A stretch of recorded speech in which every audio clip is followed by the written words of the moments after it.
करते हैं, ये जब हम TFR और जेस्ट का जो पोर्शन डिस्कस करेंगे वहां पे आएगा, बिकॉज ये सारी चीजें जैम में नहीं पूछी जाती है, इतना एडवांस पोर्शन वो TFR और जेस्ट में पूछा जा सकता है। तो यहां पे जो हम डिस्कस करेंगे अभी वो है वेव मैकेनिक्स फॉर्मुलिज्म। वेव मैकेनिक्स में इन ऑपरेटर का मैथमेटिकल फॉर्म क्या है, ठीक है, वेव मैकेनिक्स फॉर्मुलिज्म। पहले आते हैं पोजीशन ऑपरेटर।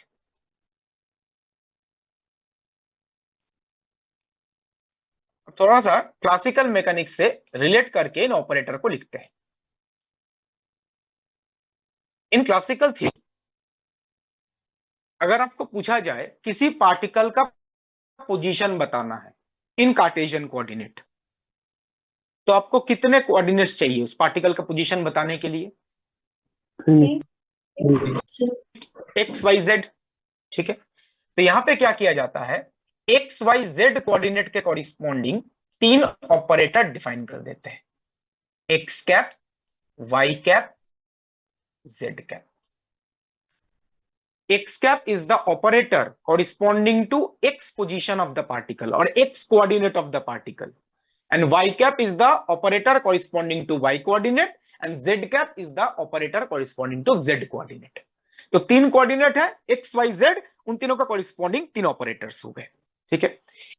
इंपॉर्टेंट पार्ट, ये जब किसी वेव फंक्शन के ऊपर ऑपरेट करते हैं, मान लीजिए x cap acting on psi of x, psi of x is the state of the particle. मैं यहाँ पे आर्बिटरी स्टेट की बात कर रहा हूं, ठीक है। ये जो भी हम एग्जांपल हम डिस्कस करेंगे, psi is a arbitrary state, ठीक है। ऐसा नहीं है जो आइगेन स्टेट ही होना चाहिए, आइगेन स्टेट तो स्पेशल केस है। तो psi is a arbitrary state, x cap operate कर रहा है। एक्स कैप ऑपरेट करने का फिजिकल मीनिंग क्या है, क्या ऑपरेट करने का लास्ट क्लास में बताया गया था,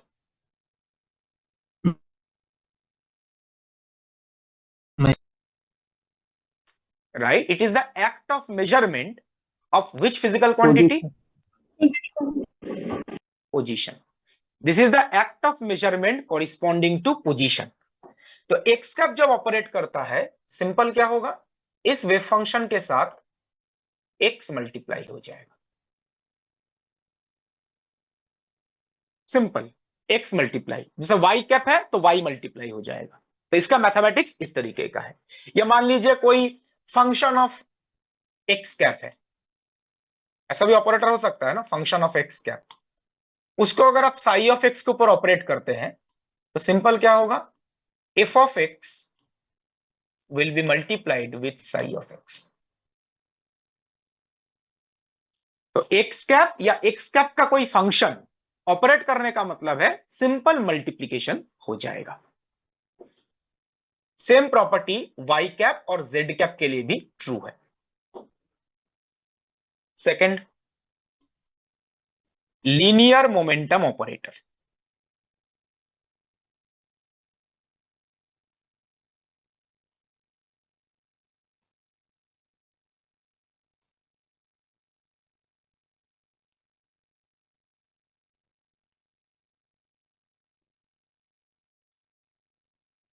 अब जैसे पोजीशन के 3, पोजीशन को स्पेसिफाई करने के लिए 3 कोऑर्डिनेट्स हैं एक्स वाई जेड, वैसे ही मोमेंटम के भी 3 कंपोनेंट्स होते हैं क्लासिकल थ्योरी में, x component, y component, z component.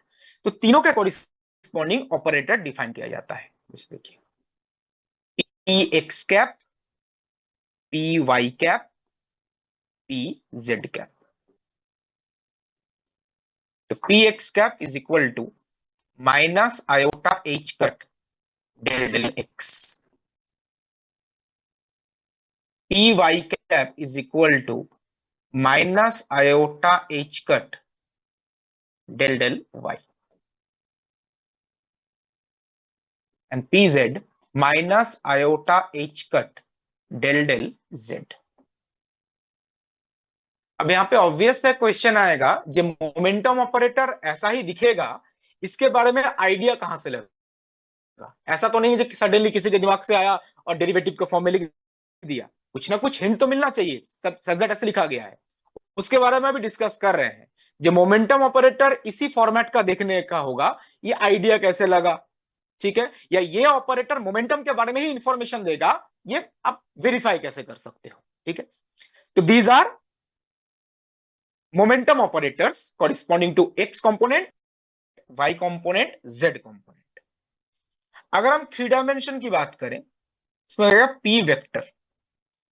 तो पी वेक्टर को हम लिखते हैं पी एक्स आई कैप, पी वाई जे कैप, पी जेड के कैप, इन थ्री डायमेंशन। तो इसके कॉरिस्पॉन्डिंग जो ऑपरेटर होगा, देखिए P cap, p x P y p z का एक्सप्रेशन रिप्लेस कर दीजिए, minus iota H cut common चला जाएगा, ये होगा डेल डेल एक्स आई cap plus del del y जे cap plus del del z के cap, and this is nothing but grad operator और del operator. देखिए पी कैप क्या आ जाएगा, minus iota H cut grad operator. ये vectors में पढ़ते हैं, ग्रेडिफाई होता है ना, तो वही ग्रेडियंट ऑपरेटर है।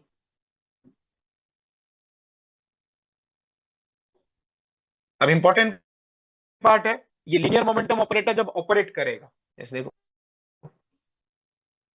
P x cap acting on psi of x. तो पी एक्स कैप ऑपरेट करने का मतलब है this is act of measurement corresponding to linear momentum. आप लीनियर मोमेंटम के कॉरिस्पॉन्डिंग लीनियर मोमेंटम मेजर कर रहे हैं। देखिए क्या आएगा, पी एक्स यहां पे रिप्लेस करो, minus iota H cut del psi del x. अगर थ्री डी में होता, मान लीजिए p cap acting on psi, ये होता minus iota H cut grad psi. अब साई स्केलर फंक्शन है, उसका ग्रेडियंट कैलकुलेट कर सकते हैं, तो वेक्टर में ही पढ़ते हैं ग्रेडियंट ऑफ स्केलर फंक्शन। कोई डाउट है तो प्लीज आस्क, नोट डाउन हो जाए तो बता दीजिए।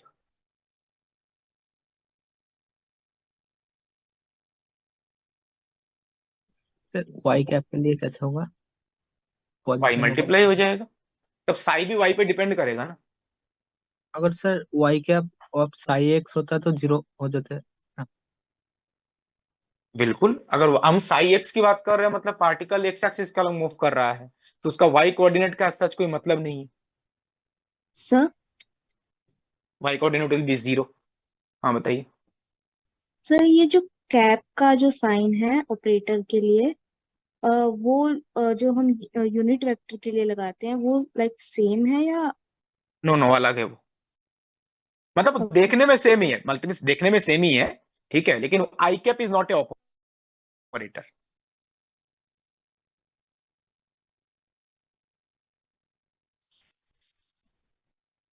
सर ये सेकंड। फर्स्ट स्लाइड है।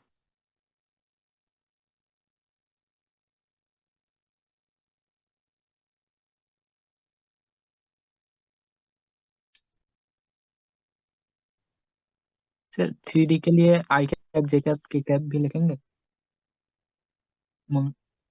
क्वांटम में? लिखेंगे ना, लिखा है तो है, ये तो लिखा है ना, जस्ट ये लिखा है ना, क्यों नहीं लिखेंगे। थ्री में तो मोमेंटम वेक्टर होगा ना, तो आई कैप जे कैप तो आएगा, ग्रेड के अंदर grade is a vector operator.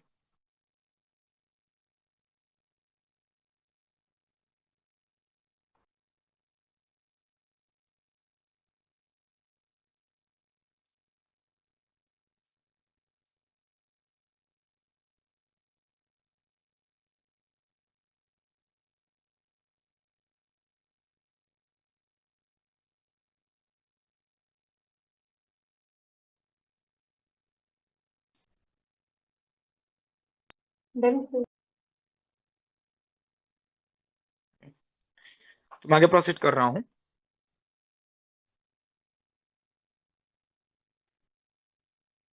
Next kinetic energy energy and potential energy operator.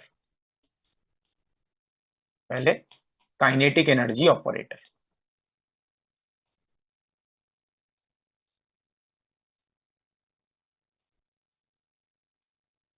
अब बताइए क्लासिकल थ्योरी में काइनेटिक एनर्जी का मैथमेटिकल एक्सप्रेशन क्या होता है? P square by 2m। हम यहाँ पे नॉन रिलेटिविस्टिक केस डिस्कस कर रहे हैं बिकॉज हमारे सिलेबस में नॉन रिलेटिविस्टिक क्वांटम मैकेनिक्स है। तो क्या होता है kinetic energy? Half m v square, या मोमेंटम के फॉर्म में लिखेंगे तो P square by 2m। Right. तो यहाँ पे जो काइनेटिक एनर्जी ऑपरेटर होगा वो भी उसी फॉर्मेट का होगा, के cap, it will B P cap square by 2m। तो ये ध्यान रखिएगा, ऐसा नहीं है जो क्वांटम मैकेनिक्स में जो ऑपरेटर फॉर्मलिज्म है ये एकदम ही कुछ अलग चीज है। बिकॉज जो ऑपरेटर के एक्सप्रेशंस लिखे गए हैं वहां पे भी कहीं ना कहीं पे जो एग्जिस्टिंग क्लासिकल थ्योरी है उसका हेल्प लिया गया है। जैसे क्लासिकल थ्योरी में काइनेटिक एनर्जी होता है पी स्क्वायर बाई 2m, तो ऑपरेटर को लिख दिया गया P cap square by 2m। अब आप यहां पे चेक करो पी कैप क्या होता है, अभी हमने डिस्कस किया, minus iota H grad square by 2m। इसको अगर आप सिंप्लीफाई करोगे ये आएगा minus H cut square by 2m grad square और del square. This is kinetic energy operator in 3 dimension. अगर हम पर्टिकुलरली 1 डायमेंशन की बात करें, अब देखो यहां पर ये ग्रेड स्क्वायर या डेल स्क्वायर है, ये कौन सा ऑपरेटर होता है? Laplacian operator. Right, this is Laplacian operator. 3D में है तो ये आएगा। अगर हम पर्टिकुलरली 1D मोशन की बात करें तो हमारे सिलेबस में ज्यादातर, जैम के सिलेबस में ज्यादातर 1D सिस्टम ही है। तो k cap will be equal to minus H cut square by 2m, del square के बदले आएगा del 2 del x2। This is for 1 dimension.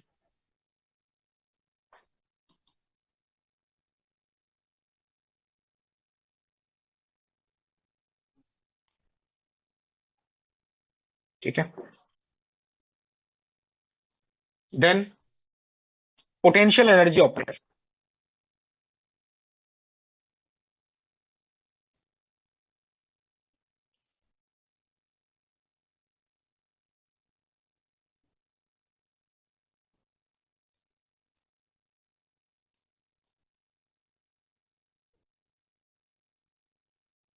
Now हम यहां पे जो डिस्कस करेंगे सारा टाइम इंडिपेंडेंट पोटेंशियल के बारे में डिस्कस करेंगे। ठीक है। तो जो पोटेंशियल एनर्जी है ये किस पे डिपेंड करेगा, कौन से कोऑर्डिनेट पे?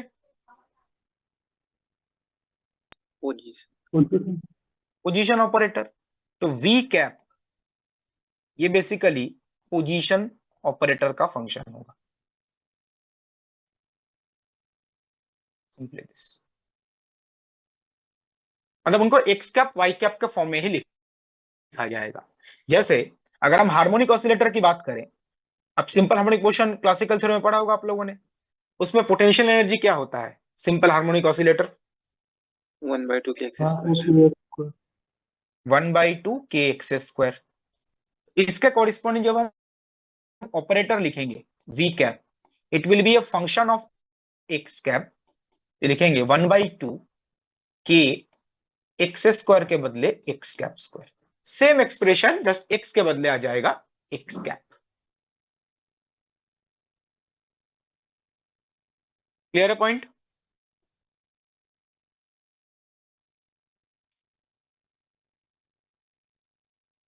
Next,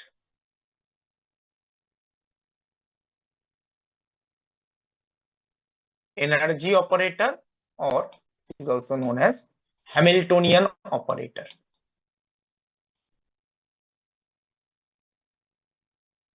sir potential energy operator मतलब कोई फिक्स नहीं है? फिक्स नहीं है मतलब जैसे ये तो सर इसके लिए है ना, हार्मोनिक ऑसिलेटर के लिए इसका। हाँ, तो उस डिफरेंट सिस्टम के लिए डिफरेंट होगा पोटेंशियल का फॉर्म, तो ऑपरेटर भी डिफरेंट हो जाएगा, तो सिस्टम डिपेंडेंट है पोटेंशियल। यस। तो energy and Hamiltonian operator, because Hamiltonian जो है वो सिस्टम का टोटल एनर्जी रिप्रेजेंट करता है। अब इसके दो डिफरेंट मैथमेटिकल एक्सप्रेशंस है। H cap Hamiltonian operator is kinetic energy operator plus potential energy operator. इसको आप लिख सकते हो minus H cut square by 2m del square plus V cap. V cap किसका फंक्शन है? X cap, y cap, z cap. तो kinetic energy plus potential energy equal total energy है, तो ऑपरेटर को भी वैसे ही लिखा गया है। तो Hamiltonian is the total energy, Hamiltonian is the operator corresponding total energy. तो क्या होगा? Kinetic energy operator plus potential energy operator. ठीक है, अगर 1D है तो हम काफी जगह पे यूज करेंगे। H cap will be equal to minus H cut square by 2m, del square के बदले आ जाएगा del 2 del x2, and v cap किसका फंक्शन होगा? Only only x। तो this is the Hamiltonian operator for one dimensional systems. ठीक है, now ये जो हैमिल्टोनियन ऑपरेटर या एनर्जी ऑपरेटर है इसके दो डिफरेंट फॉर्मेट्स हैं। अभी जो हमने लिखा है वो स्पेस डेरिवेटिव के फॉर्म में लिखा है। अब देख सकते हैं ये जो एक्सप्रेशन है इसके अंदर जो डेरिवेटिव्स हैं वो स्पेस कोऑर्डिनेट के रिस्पेक्ट में है। तो this is energy operator in terms of space derivatives. So these are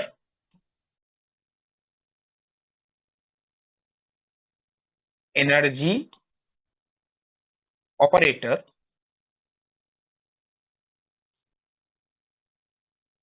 in terms of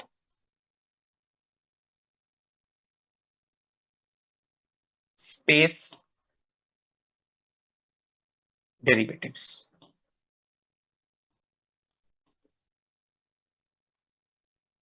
energy operator को टाइम डेरिवेटिव के फॉर्म में भी लिखा जा सकता है। E cap is equal to iota H cut del del T.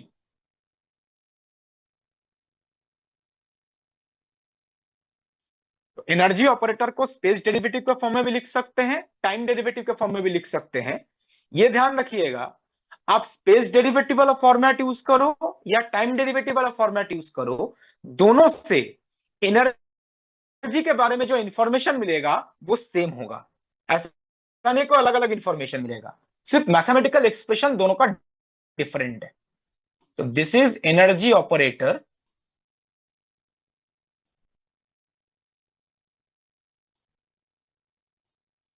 in terms of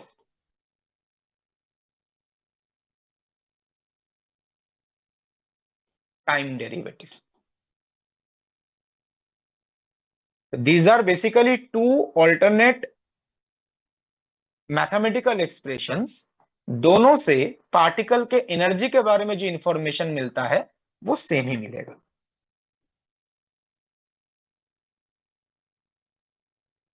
ठीक है, जस्ट एक पॉइंट यहां पे मेंशन कर देते हैं, बिकॉज जब आप क्वांटम और ज्यादा एडवांस लेवल पे पढ़ेंगे तो आप देखेंगे कि क्वेश्चन आएगा कि अगर दोनों से सेम इंफॉर्मेशन पता चल रहा है तो हम दो ऑपरेटर क्यों यूज करते हैं, एक से काम चला ले सकते हैं।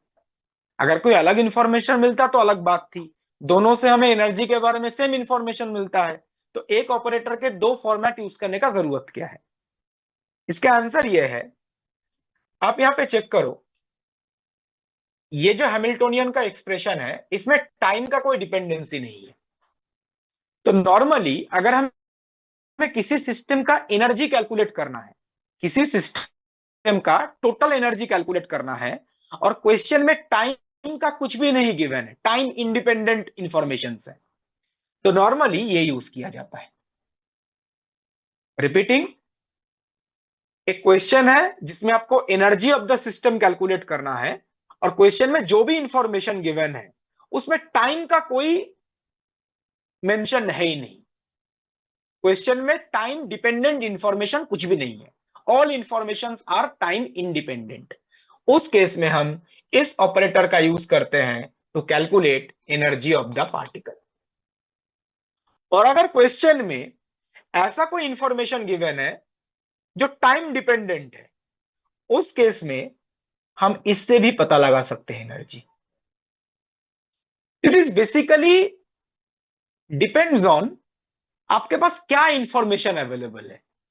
अगर क्वेश्चन में जो इंफॉर्मेशन है उसमें टाइम का कोई बात ही नहीं किया गया है, तो हम कौन सा रिलेशन यूज करते हैं नॉर्मली?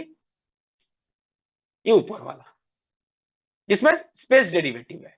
और क्वेश्चन में अगर टाइम रिलेटेड कुछ कैलकुलेट करना है तो आप ये नीचे वाले का भी यूज कर सकते हो, पर दोनों से इंफॉर्मेशन सेम मिलेगा about the energy of the system. जैसा जरूरत है वैसा हम ऑपरेटर यूज कर लेंगे।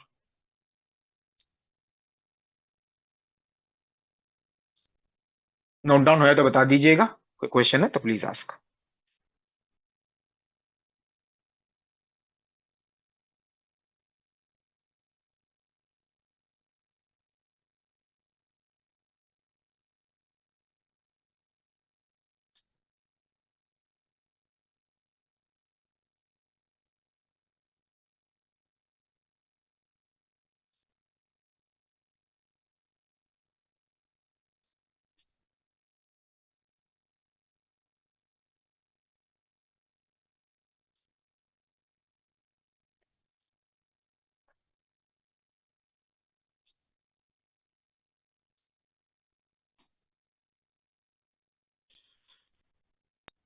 Done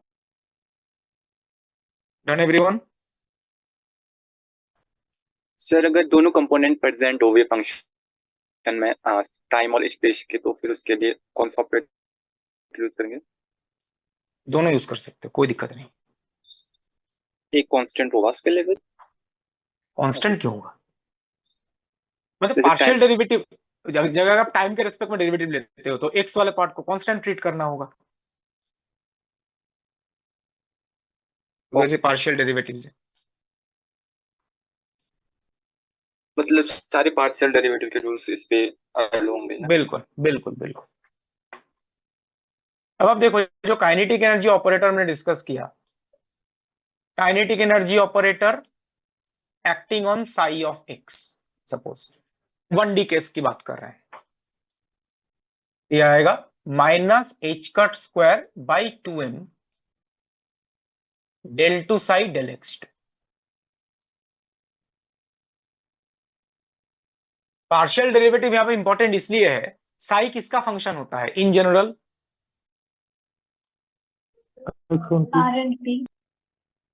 are and t, 1D के केस में x and t, position and time. तो जब आप एक्स के रेस्पेक्ट में डेरिवेटिव करेंगे, टाइम वाला पार्ट कांस्टेंट की तरह बिहेव करेगा, इसलिए पार्शियल डेरिवेटिव लिखा जा रहा है। मान लीजिए किसी क्वेश्चन में टाइम वाला पार्ट है ही नहीं, तो उसमें नॉर्मल डेरिवेटिव कैलकुलेट करेंगे, ऑर्डिनरी डेरिवेटिव। ठीक है, suppose potential, potential energy operator को अपने साई के ऊपर ऑपरेट किया। पोटेंशियल एनर्जी ऑपरेटर किसका फंक्शन है? पोजीशन का। तो सिंपल क्या होगा, ये साई के साथ मल्टीप्लाई हो जाएगा। अभी बताया गया था एक्स कैप जब ऑपरेट करता है तो एक्स मल्टीप्लाई हो जाता है, तो वी कैप तो एक्स का फंक्शन है, तो simple v of x multiply हो जाएगा। ठीक है, अगर हम हैमिल्टोनियन की बात करें, देखिए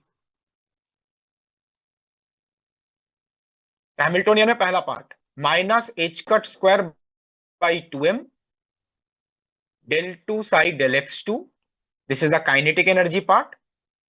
इस पार्ट से हमें काइनेटिक एनर्जी के बारे में इंफॉर्मेशन मिलेगा, plus potential energy part v of x into sigh of x।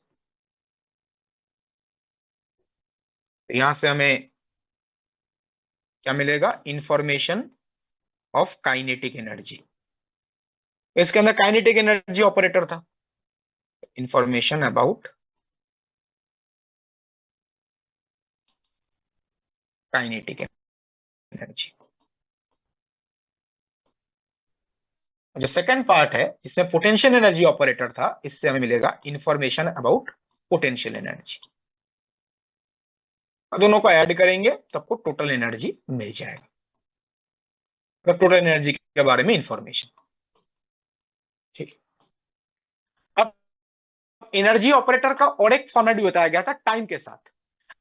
अगर आप टाइम डेरिवेटिव की बात करो तो वेव फंक्शन भी टाइम के फॉर्म में लेना पड़ेगा, तभी तो आप टाइम डेरिवेटिव लोगे ना।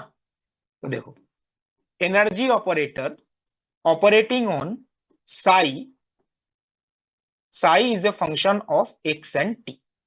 यहां पे टाइम वाला पार्ट इंपॉर्टेंट है बिकॉज डेरिवेटिव तो टाइम के रेस्पेक्ट में होगा। तो मैंने बोला था जब वेव फंक्शन के अंदर टाइम का डिपेंडेंसी गिवन होगा या क्वेश्चन में टाइम के बारे में कुछ बताया गया होगा, तब हम टाइम डेरिवेटिव वाला ऑपरेटर भी यूज कर सकते हैं। तो क्या आएगा, plus iota H cut del psi del t. इसमें टाइम के रेस्पेक्ट में पार्शियल डेरिवेटिव होगा, जो पोजीशन डिपेंडेंट पार्ट है, एक्स डिपेंडेंट पार्ट है, उसको कॉन्सेंट्रेट करना है। ये मैथमेटिक्स क्लियर है? Yes sir. सर अगर हमें काइनेटिक एनर्जी निकालनी हो और टाइम डिपेंडेंट हो तब क्या करें? काइनेटिक एनर्जी में तो स्पेस डिपेंडेंट है ना, उसमें टाइम डिपेंडेंट का जरूरत क्या है? काइनेटिक एनर्जी ऑपरेटर का टाइम पे डिपेंड कर रहा है। नो सर, अगर मान लो साई एक्स टी का फंक्शन है और हमें काइनेटिक एनर्जी निकालनी है तो उस टाइम हम टी को कांस्टेंट ले लेंगे। बिल्कुल, ये ऊपर वाला फॉर्मूला यूज करेंगे, टी को, टी वाले पार्ट को कॉन्सेंट्रेट करेंगे। ठीक है, अब आप देखो, अभी जो मैंने बताया था एनर्जी ऑपरेटर के दो मैथमेटिकल फॉर्मेट्स होते हैं, एक स्पेस डेरिवेटिव के फॉर्म में, एक टाइम डेरिवेटिव के फॉर्म में। और जैसा बताया गया, इन दोनों से जो एनर्जी के बारे में इंफॉर्मेशन मिलता है वो सेम इंफॉर्मेशन मिलता है। दैट मीन्स आप एच कैप को साई के ऊपर ऑपरेट करो या ई कैप को साई के ऊपर ऑपरेट करो, we will get the same information about the energy of the system. So this and this, एक तरफ स्पेस डेरिवेटिव, एक तरफ time derivative, so both will provide same information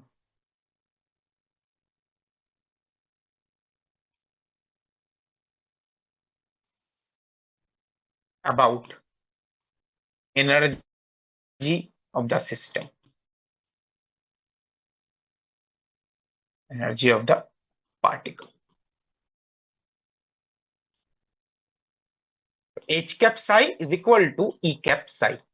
This is a, you can say, most important equation in quantum mechanics to understand various quantum mechanical system. H cap psi equal to E cap psi.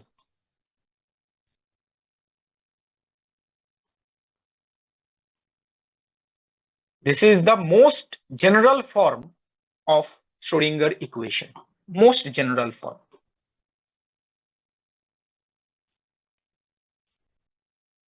One D हो, 2D हो, 3D हो, time dependent हो, time independent हो, is the most general form of Schrödinger equation. इसी equation को solve करके आप different quantum mechanical systems के लिए पार्टिकल का वेव फंक्शन कैलकुलेट कर सकते हो। 1D हो, 2D हो, 3D हो, टाइम डिपेंडेंट, टाइम इंडिपेंडेंट, कुछ भी निकालना हो, this is the most general form. बाकी जो भी श्रोडिंगर इक्वेशन होता है वो इसी के डिफरेंट डिफरेंट फॉर्मेट्स होते हैं या स्पेशल केसेस होते हैं। This is the most general form. और इसका सिंपल मतलब क्या है, जो एनर्जी ऑपरेटर है उसके दो मैथमेटिकल फॉर्मेट्स होते हैं, एक स्पेस डेरिवेटिव के फॉर्म में, एक टाइम डेरिवेटिव के फॉर्म में। आप दोनों में से कोई भी एक फॉर्मेट यूज करो, सेम इंफॉर्मेशन मिलेगा। आप स्पेस डेरिवेटिव वाला फॉर्मेट यूज करो या टाइम डेरिवेटिव वाला फॉर्मेट यूज करो, पार्टिकल के एनर्जी के बारे में हमें सेम इंफॉर्मेशन पता चलेगा। This is basically the Schrodinger equation. ठीक है, अगर हम इसको 3D के लिए लिखें, देखिए 3 डायमेंशन में, तो क्या होगा, h cap psi on the left hand side minus h cut square by 2m del square psi। Del square कौन से ऑपरेटर में आएगा,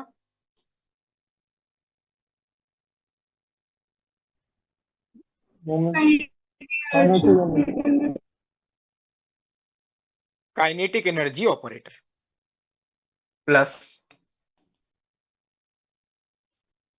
then potential energy v cap,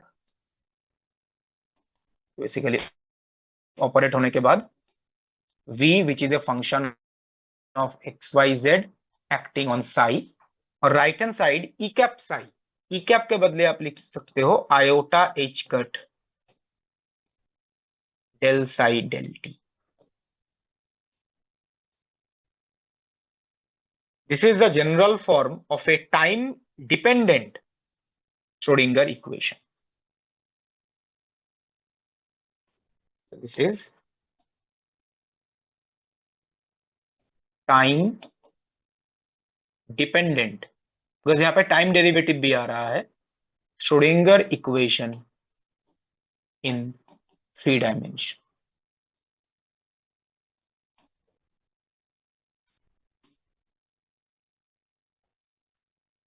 कोई डाउट है तो प्लीज आस्क, नोट डाउन हो जाए तो बता दीजिएगा।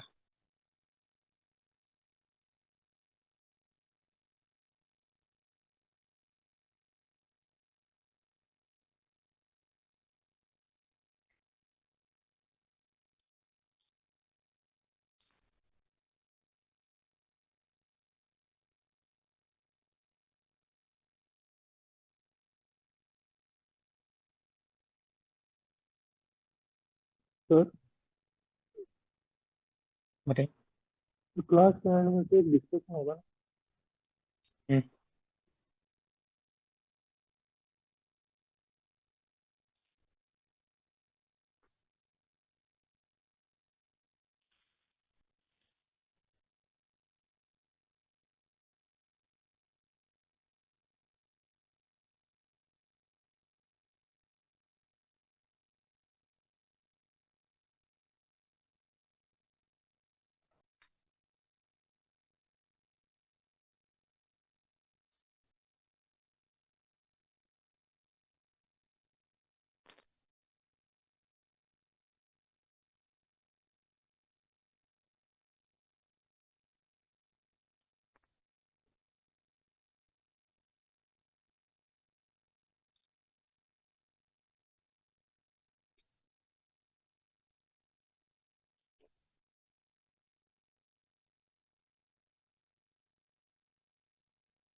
Done sir. मैं आगे प्रोसीड कर रहा हूं। अभी जितने भी ऑपरेटर्स लिखे गए हैं उसमें जो लीनियर मोमेंटम ऑपरेटर है उसका फॉर्मेट लिखा गया था minus iota H cut del del x. वो फॉर्मेट सही कैसे है, इसके बारे में आइडिया कैसे लगाया गया, देखिए। Suppose we have a monochromatic electromagnetic wave.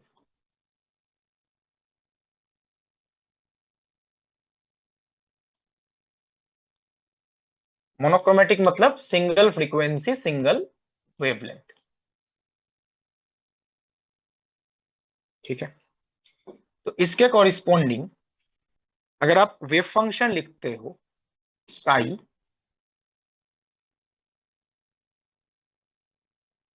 Classical में साई के बदले क्या लिखा जाता है? यहाँ पे तो वेव फंक्शन लिखते हैं, क्लासिकल थ्योरी में electric field. Right electric field. किसी भी इलेक्ट्रोमैग्नेटिक वेव को कैरेक्टराइज करने के लिए, मतलब मैथमेटिकली एक्सप्रेस करने के लिए इलेक्ट्रिक फील्ड का एक्सप्रेशन लिखा जाता है। तो मोनोक्रोमेटिक इलेक्ट्रोमैग्नेटिक वेव के लिए होगा एक्सपोनेंशियल आयोटा के एक्स माइनस ओमेगा टी। अब बताइए, ये मोनोक्रोमेटिक ईएम वेव है। मोनोक्रोमेटिक का मतलब सिंगल फ्रीक्वेंसी सिंगल वेवलेंथ। अगर आपको पूछा जाए इस वेव का रिस्पॉन्डिंग मोमेंटम क्या होगा, तो आपका आंसर क्या होगा?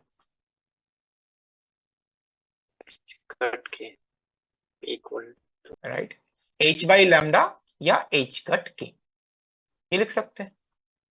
सिंस मोनोक्रोमेटिक लाइट है, मोनोक्रोमेटिक इलेक्ट्रोमैग्नेटिक वेव है, तो मोमेंटम सर्टेन है या अनसर्टेन है? सर्टेन।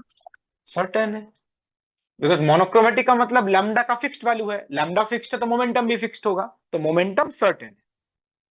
नाउ अगर हम इस वेव फंक्शन के ऊपर लीनियर मोमेंटम ऑपरेटर ऑपरेट करते हैं तो क्या बताया गया था? हमें किसके बारे में इंफॉर्मेशन मिलेगा? मोमेंटम मोमेंट के बारे क्रिटिकल मोमेंटम। लीनियर मोमेंटम के बारे में।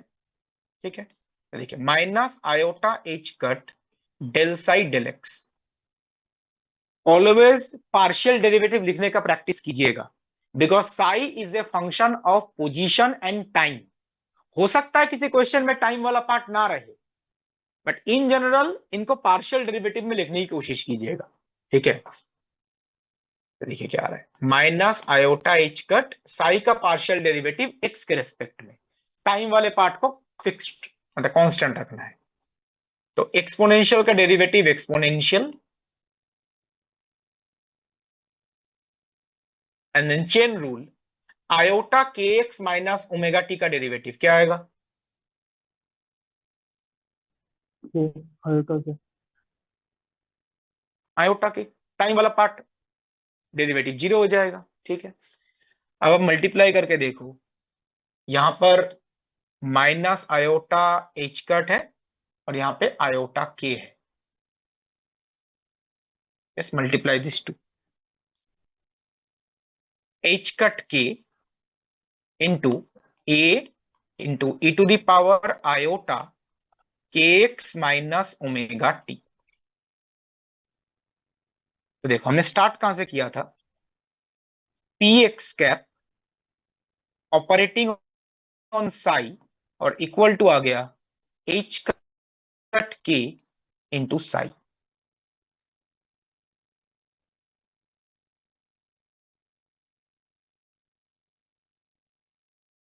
तो यहां पर ये जो P x cap acting on psi, ये जो मैथमेटिक्स हमने परफॉर्म किया था, this is basically act of measurement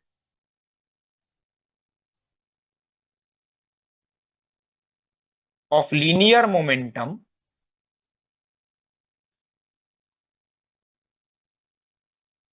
in the state psi।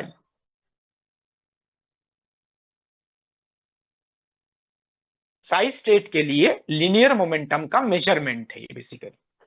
ठीक है, अब लीनियर मोमेंटम अगर आप मेजर कर रहे हैं तो लीनियर मोमेंटम के बारे में ही कुछ इंफॉर्मेशन मिलेगा। अब जो हमने वेव फंक्शन कंसीडर किया है उसका लीनियर मोमेंटम है क्या? एच कट के। अब चेक करके देखो, ऑपरेट करने के बाद राइट हैंड साइड में ये जो एच कट के आया है, ये तो लीनियर मोमेंटम को ही रिप्रेजेंट कर रहा है। तो जो एच कट के है, this is basically the result of measurement.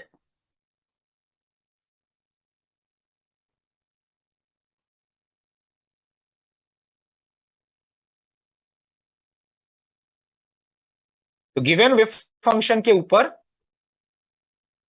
जब आप लीनियर मोमेंटम का मेजरमेंट कर रहे हैं, रिजल्ट क्या आ रहा है? एच कट के। एच कट के ऑब्वियसली इस वेव फंक्शन के लिए मोमेंटम को ही रिप्रेजेंट करेगा।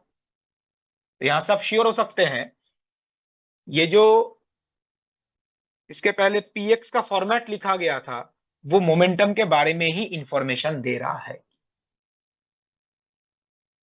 इसको ऐसे आर्बिटरी नहीं लिखा गया था, ये आर्बिटरी लिख दिया गया। इस ऑपरेटर को अगर आप किसी भी स्टेट के ऊपर ऑपरेट करते हैं तो आपको किसके बारे में इंफॉर्मेशन मिलेगा? About the linear momentum of the particle. और ये इसका एक एग्जांपल है।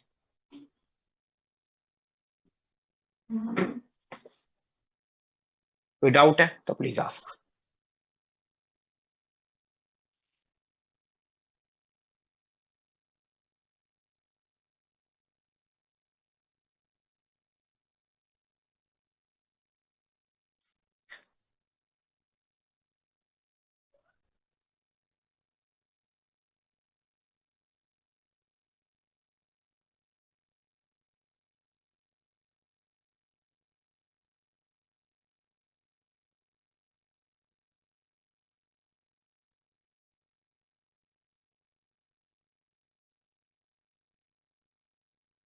सर डेल डेल एक्स के ऊपर हमने कैप क्यों दिया है? इसके ऊपर डेल डेल एक्स के ऊपर वो जस्ट डेल एक्स। ऑपरेटर समझाने के लिए, जो ऑपरेटर है। ओके। नहीं देखो तब भी चलेगा, जस्ट खुद के मतलब क्या बोलते हैं कंफ्यूजन ना हो। Del del x is a operator.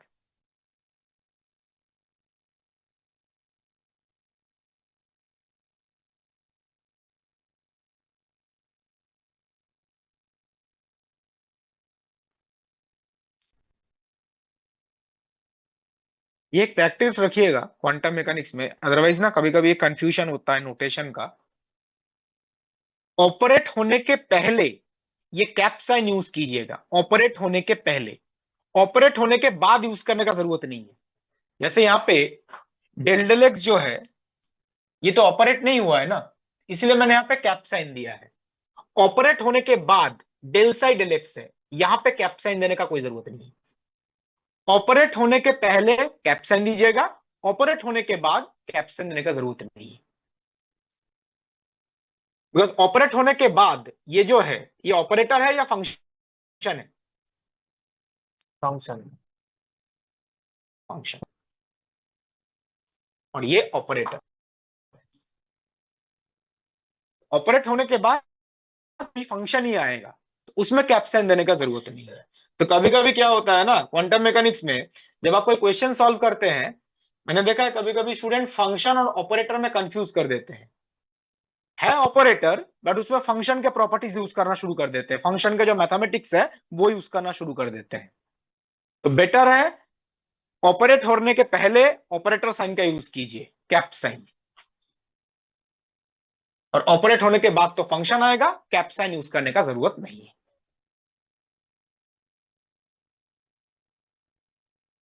हो गया नोट डाउन? सर यहाँ जो एस्पेक्ट के मोमेंटम से रिलेटेड आता तो हम ये समझ सकते हैं ना, ये आइगन स्टेट के लिए। बिल्कुल, ये मोमेंटम आइगन स्टेट है, बिकॉज एक फिक्स रिजल्ट आया है एच कट के।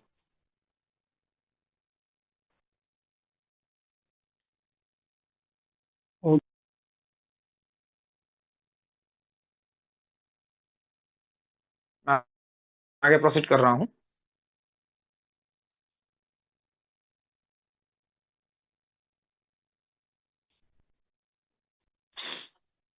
So next part,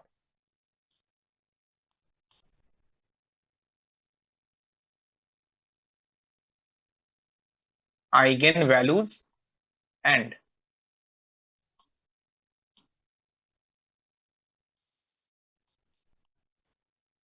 eigen states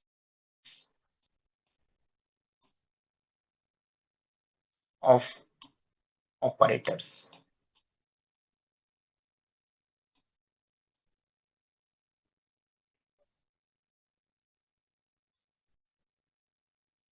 ये डिफरेंट ऑपरेटर्स हमने डिस्कस किया, उसके corresponding eigen value and eigen state, इसका मतलब क्या है, कैसे कैलकुलेट करते हैं, आइगन वैल्यू क्या रिप्रेजेंट करता है, आइगन स्टेट क्या रिप्रेजेंट करता है, ऑलरेडी हमने लास्ट क्लास में डिस्कस किया है। यहाँ पे वो कैलकुलेट कैसे किया जाता है, मैथमेटिकली कैसे उसको डिफाइन करते हैं, वो डिस्कस करेंगे। ठीक है। एंड आइगन स्टेट को और आप क्या बोल सकते हो, अलग अलग नाम होते हैं।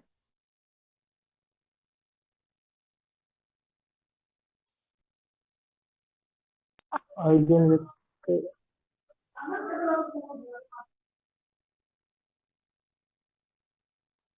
एंड अगर वेव मैकेनिक्स यूज करें तो आइगन स्टेट को क्या बोलते हैं? राइट, आइगन फंक्शंस, इसी का अलग नाम है eigen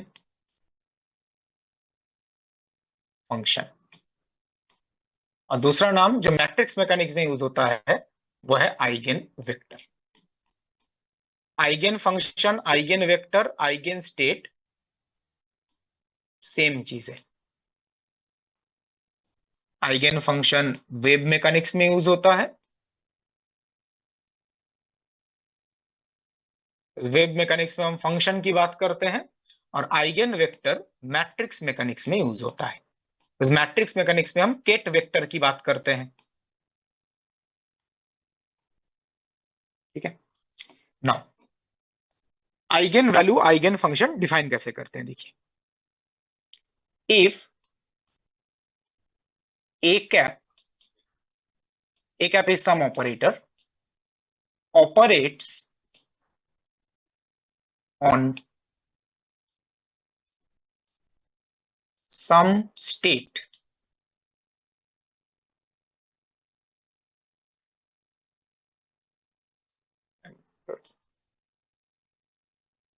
on a state,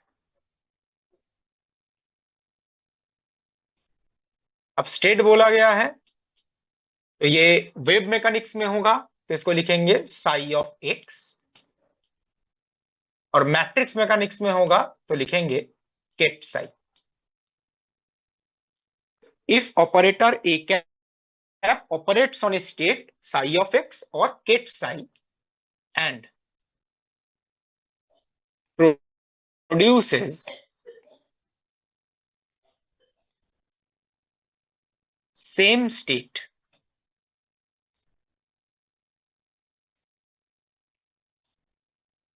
then psi of x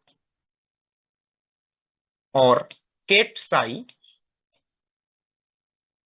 is said to be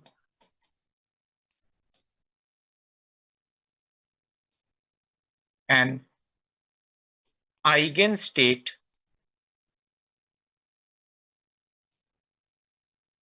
of operator a cap। Last class में डिस्कस किया गया था, if we operate a operator on a state or a function, then it can produce either same function or different function। अगर हम किसी operator को एक function के ऊपर ऑपरेट करते हैं तो वो सेम फंक्शन भी प्रोड्यूस कर सकता है, डिफरेंट फंक्शन भी प्रोड्यूस कर सकता है। सॉरी, अगर वो सेम फंक्शन प्रोड्यूस करता है तब हम उस फंक्शन को क्या बोलेंगे? Eigen function of the operator. अगर डिफरेंट फंक्शन प्रोड्यूस करता है तब आइगन फंक्शन नहीं बोलेंगे। और जैसे बताया गया था, सेम स्टेट या सेम फंक्शन का मतलब क्या होता है?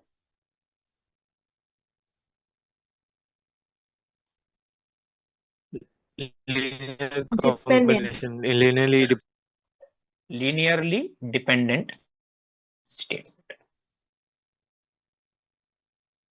तो सेम स्टेट का मतलब है लीनियरली डिपेंडेंट, स्केलर मल्टीपल के फॉर्म में आएगा। ठीक है, तो इसको हम इक्वेशन का फॉर्म में क्या लिखेंगे? We have a operator A cap, we operate it on psi of x, and suppose we are getting lambda times psi of x। lambda is a scalar constant। अगर मैट्रिक्स मैकेनिक्स में लिखेंगे, a cap acting on ket psi is equal to lambda ket psi।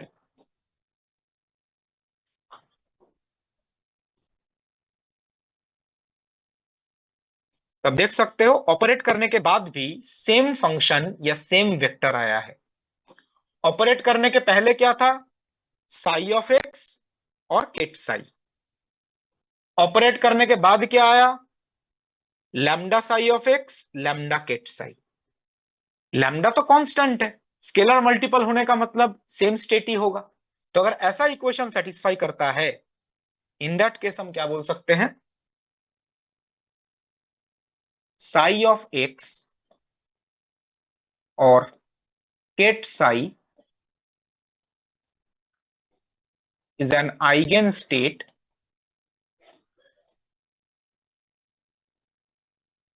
of A cap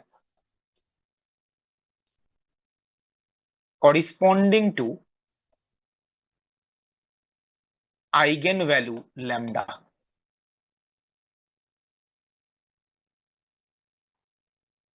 जो lambda है multiplication में आया है, that is the eigen value.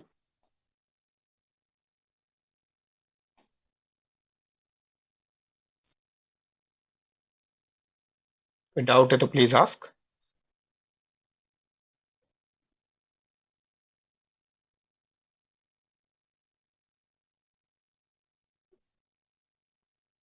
और यहां पे अगर आपको पूछा जाए ये आइगेन फंक्शन आइगेन स्टेट तो है, what is the uncertainty in the physical observable A in the state Sai? 0। Because ये ए कैप का आइगेन स्टेट है, तो ए कैप के कॉरिस्पॉन्डिंग जो फिजिकल क्वांटिटी होगा वो प्रिसाइजली डिफाइंड होगा। प्रिसाइजली डिफाइंड होने का मतलब अनसर्टेनिटी 0। कोई क्वेश्चन है तो प्लीज आस्क, नोट डाउन हो जाए तो बता दीजिएगा।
मैं आगे प्रोसीड कर रहा हूं।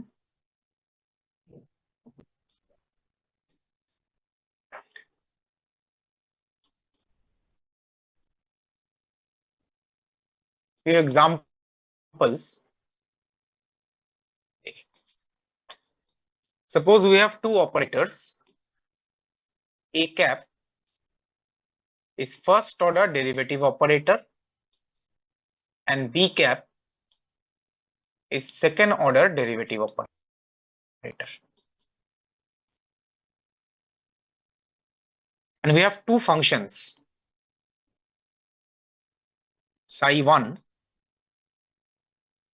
sine alpha x and psi2 exponential alpha x.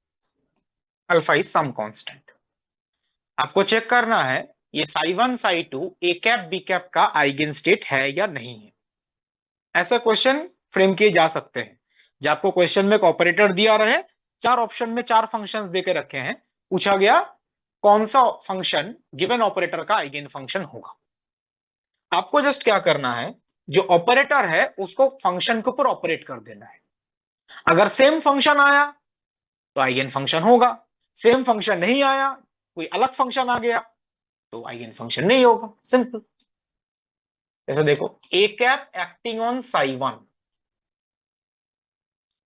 A cap is first order derivative, तो यह आ जाएगा D D x of psi one. अब बताओ साई वन का डेरिवेटिव करोगे तो क्या आएगा? Alpha cos alpha. Alpha cos alpha x. ये क्या सेम फंक्शन आया है? No sir. Sir no, not. It is not equal to lambda psi x. A cap को अगर आप साई टू के ऊपर ऑपरेट करो, psi two is exponential alpha x, तो derivative of psi two with respect to x, exponential का अगर आप डेरिवेटिव करो तो आएगा alpha E to the power alpha x. Same function आया है क्या? Yes sir. Yes.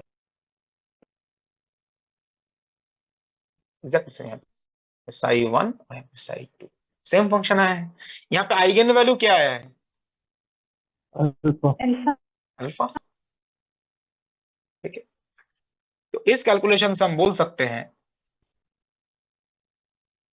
Only Sai to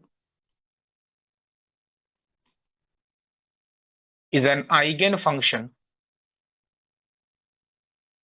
of the operator a cap और आइगन वैल्यू है alpha.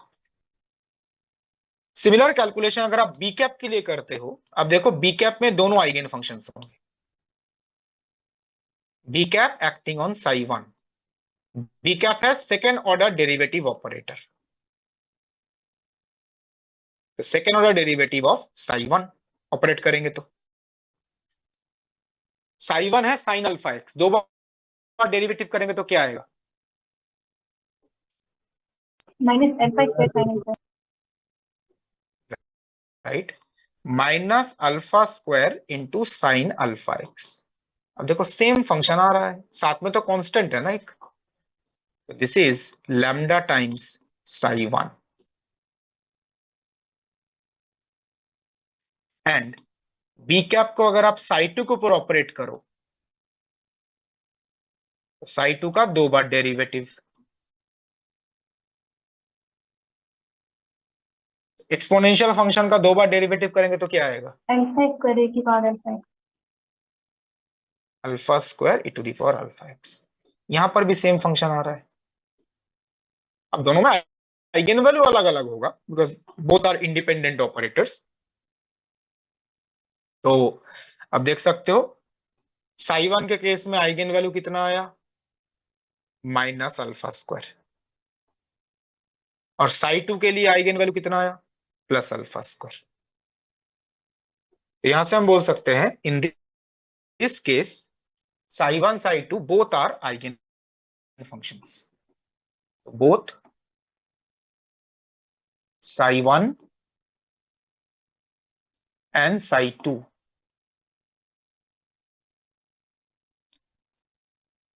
are eigenfunctions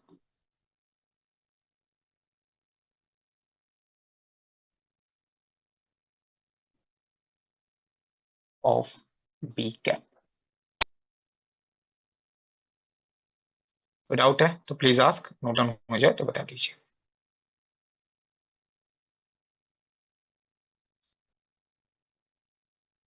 done sir.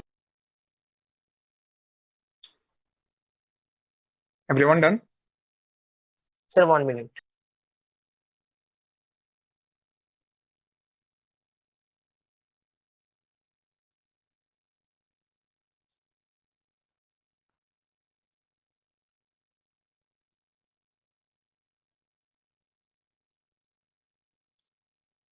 Sir अगर कोई भी फंक्शन, कोई भी ऑपरेटर एक फंक्शन के ऊपर ऑपरेट किए तो ऐसा है कि एक्स लैम्डा साई एक्स आया, तो कोई भी एक पार्टिकुलर पोजीशन पे वो क्या एक eigen. Yes, x cap multiply करेंगे तो सिर्फ x मल्टीप्लाई हो जाएगा ना, तो x तो वेरिएबल है।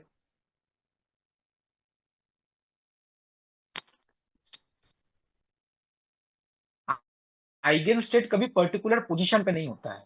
कभी भी किसी भी ऑपरेटर का आइगन स्टेट बोलेंगे that should be independent of x। ऐसा नहीं कि x के एक पर्टिकुलर वैल्यू के लिए आइगन फंक्शन, ऐसे आइगन फंक्शन डिफाइन नहीं होता।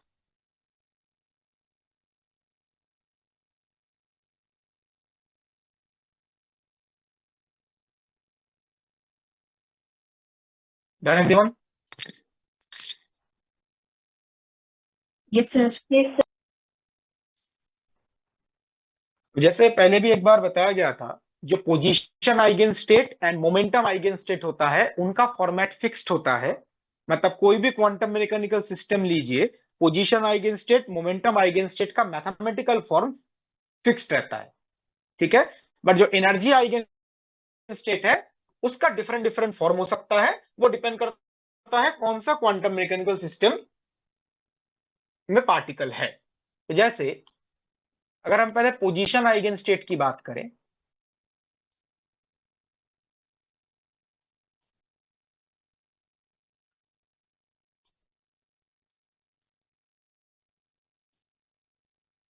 पोजीशन आइगन स्टेट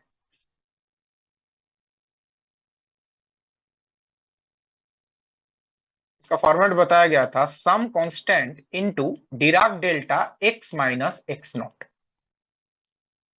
कोई भी क्वांटम मैकेनिकल सिस्टम हो, पोजीशन आइगन स्टेट का फॉर्मेट डिराक डेल्टा नेचर का ही आएगा। So it is independent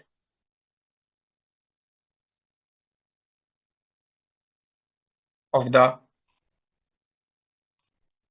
form or mathematical form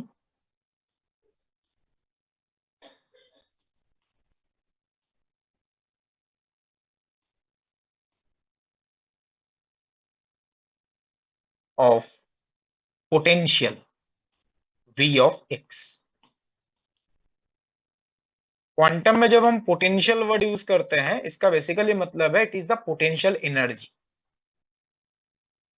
तो जब हम बोलते हैं different different quantum mechanical system है, ये this are two different quantum mechanical systems, इसका मतलब उनका जो पोटेंशियल होता है वो डिफरेंट होता है। तो डिफरेंट क्वांटम मैकेनिकल सिस्टम का मतलब है different potential, particles are moving under different potentials. तो पोजीशन आइगन स्टेट का जो ये फॉर्मेट है, it is independent of the mathematical form of the potential. मतलब इनफाइनाइट पोटेंशियल वेल सिस्टम हो, हार्मोनिक ऑसिलेटर हो, हाइड्रोजन एटम हो, पोजीशन आइगन स्टेट का मैथमेटिकल फॉर्म यही होगा। पोटेंशियल चेंज करने पे पोजीशन आइगन स्टेट का मैथमेटिकल फॉर्म चेंज नहीं करता। It is independent of the mathematical form of the potential. ये फिक्स्ड है फॉर्मेट। ये काफी आसानी से आप प्रूव कर सकते हो। अब देखो, x cap acting on psi of x, तो एक्स कैप ऑपरेट करने के बाद क्या होता है, अभी बताया गया था, x into एक्स मल्टीप्लाई हो जाता है, तो एक्स इंटू साई एक्स है साई पी एक्स। सफिक्स में पी लिखने का मतलब है ये पोजीशन आइगन स्टेट है, ठीक है। A into Dirac delta S1।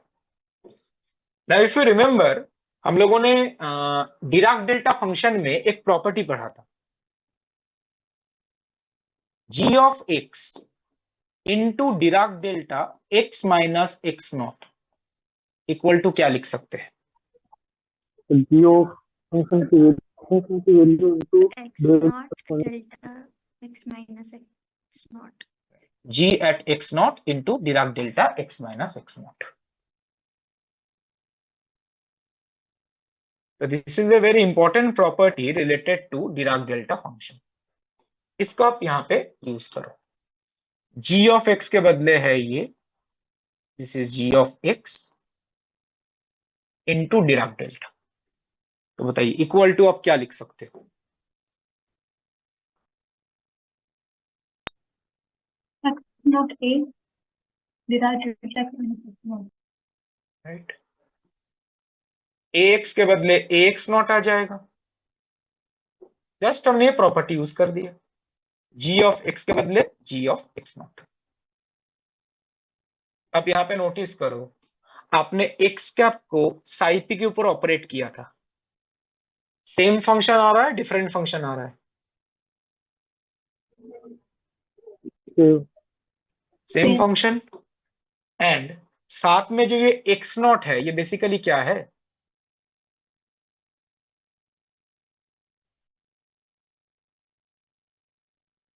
Eigen value. Particle किस पोजीशन पे है? x not. This is the position eigen value.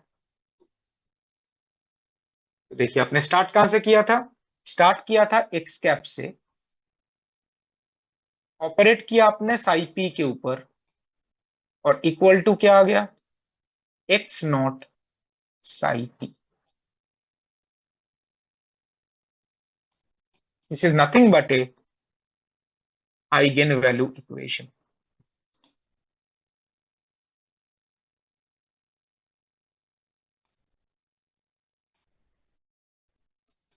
x cap acting on Sai P is the Dirac delta function जो लेफ्ट हैंड साइड में लिखा गया है, और इक्वल टू आ गया x not Sai P. This is A eigen value equation. ये किस ऑपरेटर का आइगन वैल्यू इक्वेशन है? पोजीशन। पोजीशन। इसे मैट्रिसेस में पढ़ते हैं eigen value equation. So this is eigenvalue equation of position operator.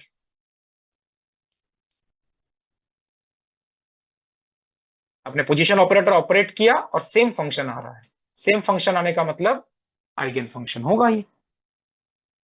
तो इसका सिग्निफिकेंस है साई पी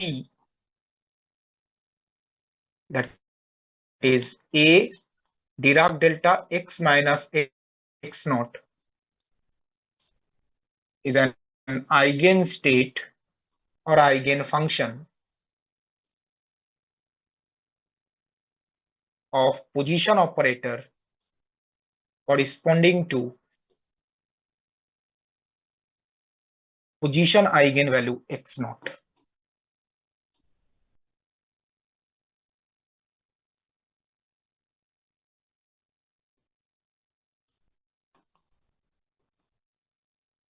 आप बताइए, पार्टिकल अगर इस स्टेट में है साई पी, पार्टिकल किस स्टेट में है?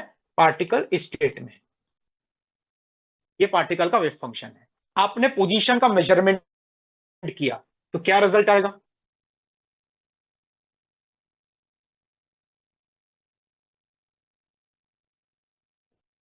पार्टिकल अगर इस स्टेट में है, आपने पोजीशन का मेजरमेंट किया, बताइए पोजीशन बता। क्या आएगा रिजल्ट? X not. जो आइगन वैल्यू है यही रिजल्ट ऑफ मेजरमेंट है, जो आइगन वैल्यू होता है वही result of measurement. Eigen value क्या है? X naught. तो पार्टिकल का पोजीशन क्या आएगा? X naught. तो result of measurement for the particle will be x naught. Certain result, uncertain result. Certain एक पर्टिकुलर पॉइंट है, तो पोजीशन में अनसर्टेनिटी कितना होगा? 0। और मोमेंटम में कितना हो जाएगा? इनफाइनाइट। Heisenberg uncertainty principle. इसे पॉइंट में डाउट है तो प्लीज आस्क, नोट डाउन हो जाए तो बता दीजिएगा।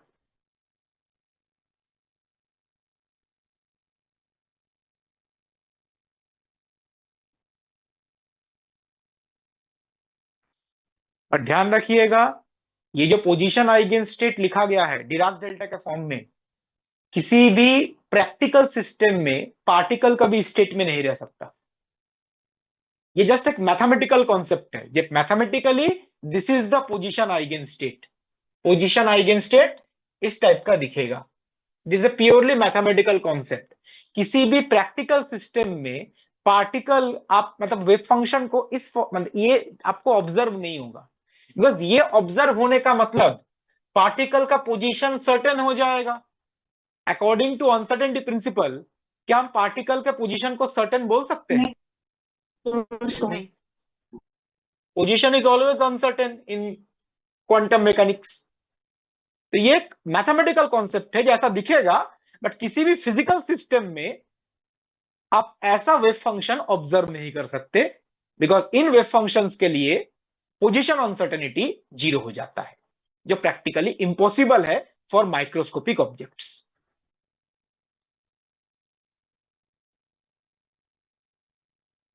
Any questions please ask, note down हो जाए बता दीजिएगा। Then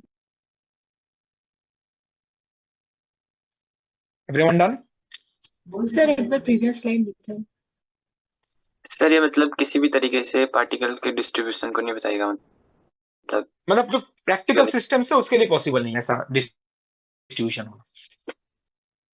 मैथमेटिकल तो पॉसिबल ही, बट जो प्रैक्टिकल सिस्टम्स है, फिजिकल सिस्टम्स है, उनके लिए ऐसा डिस्ट्रीब्यूशन नहीं आता, फिजिकली रियलाइजेबल नहीं है।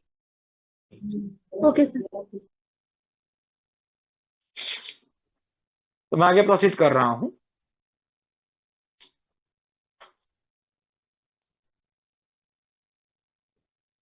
Next, momentum eigen state.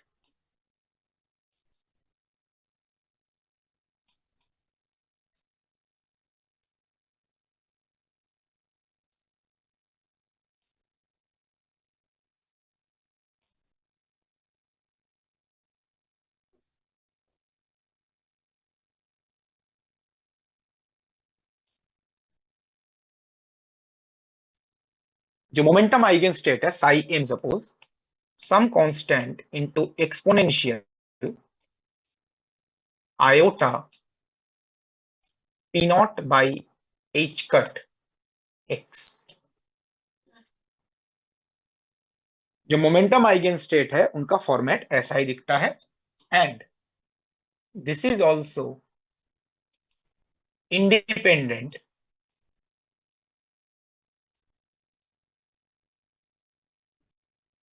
of the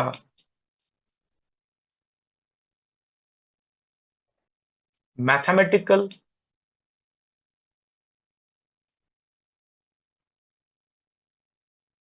form of potential।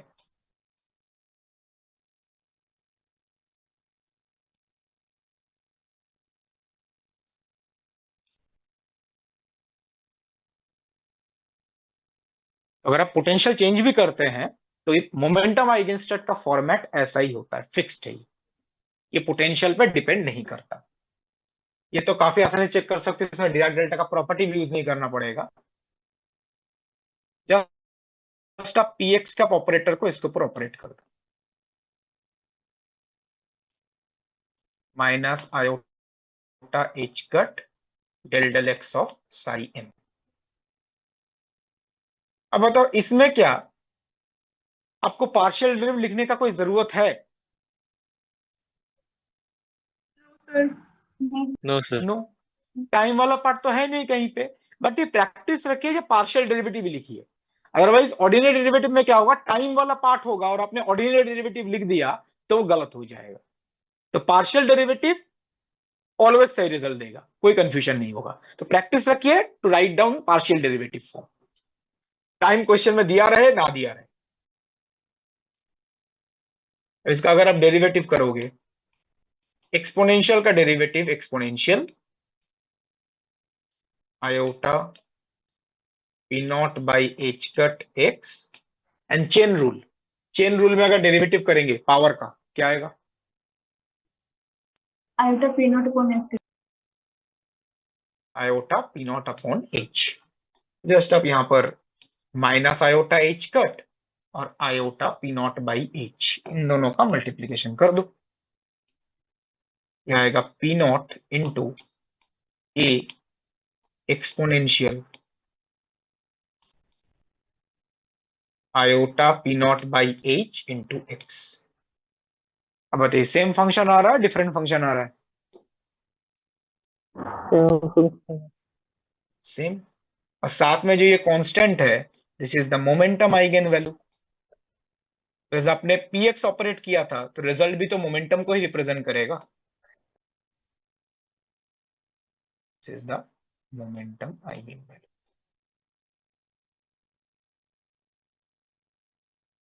आपने देखिए स्टार्ट किससे किया? P x cap acting on psi M और इक्वल टू आ गया P naught psi M. This is nothing but the eigenvalue equation for momentum operator and P naught is the eigenvalue. This is eigenvalue equation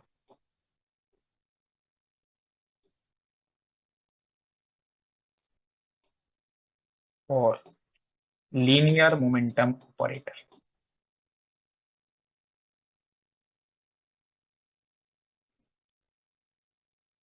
doubt है तो please ask, note down हो जाए तो बता दीजिएगा।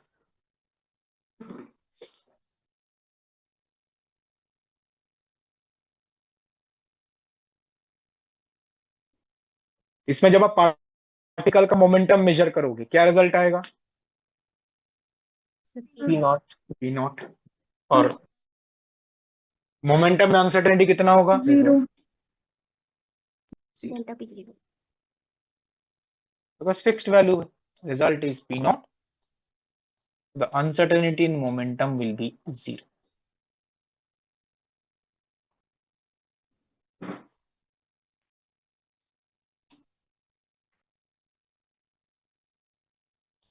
Sir ये बस मैथमेटिकली ही uncertainty 0 आ रही है ना, प्रैक्टिकली ऐसा पॉसिबल नहीं ना है।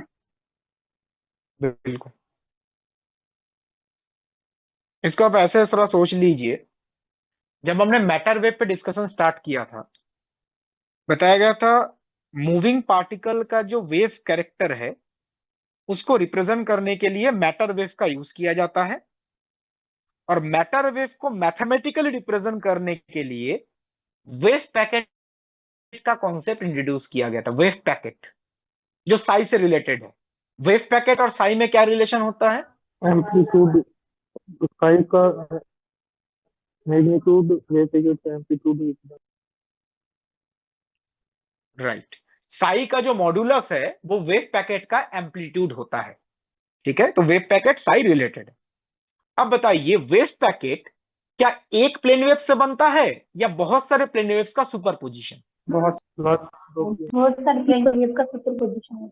बिल्कुल, बहुत सारे प्लेन वेव्स का सुपरपोजिशन करेंगे तो आपको वेव पैकेट मिलेगा। और जो बहुत सारे प्लेन वेव्स हैं उनका वेवलेंथ सेम होता है या डिफरेंट होता है? डिफरेंट।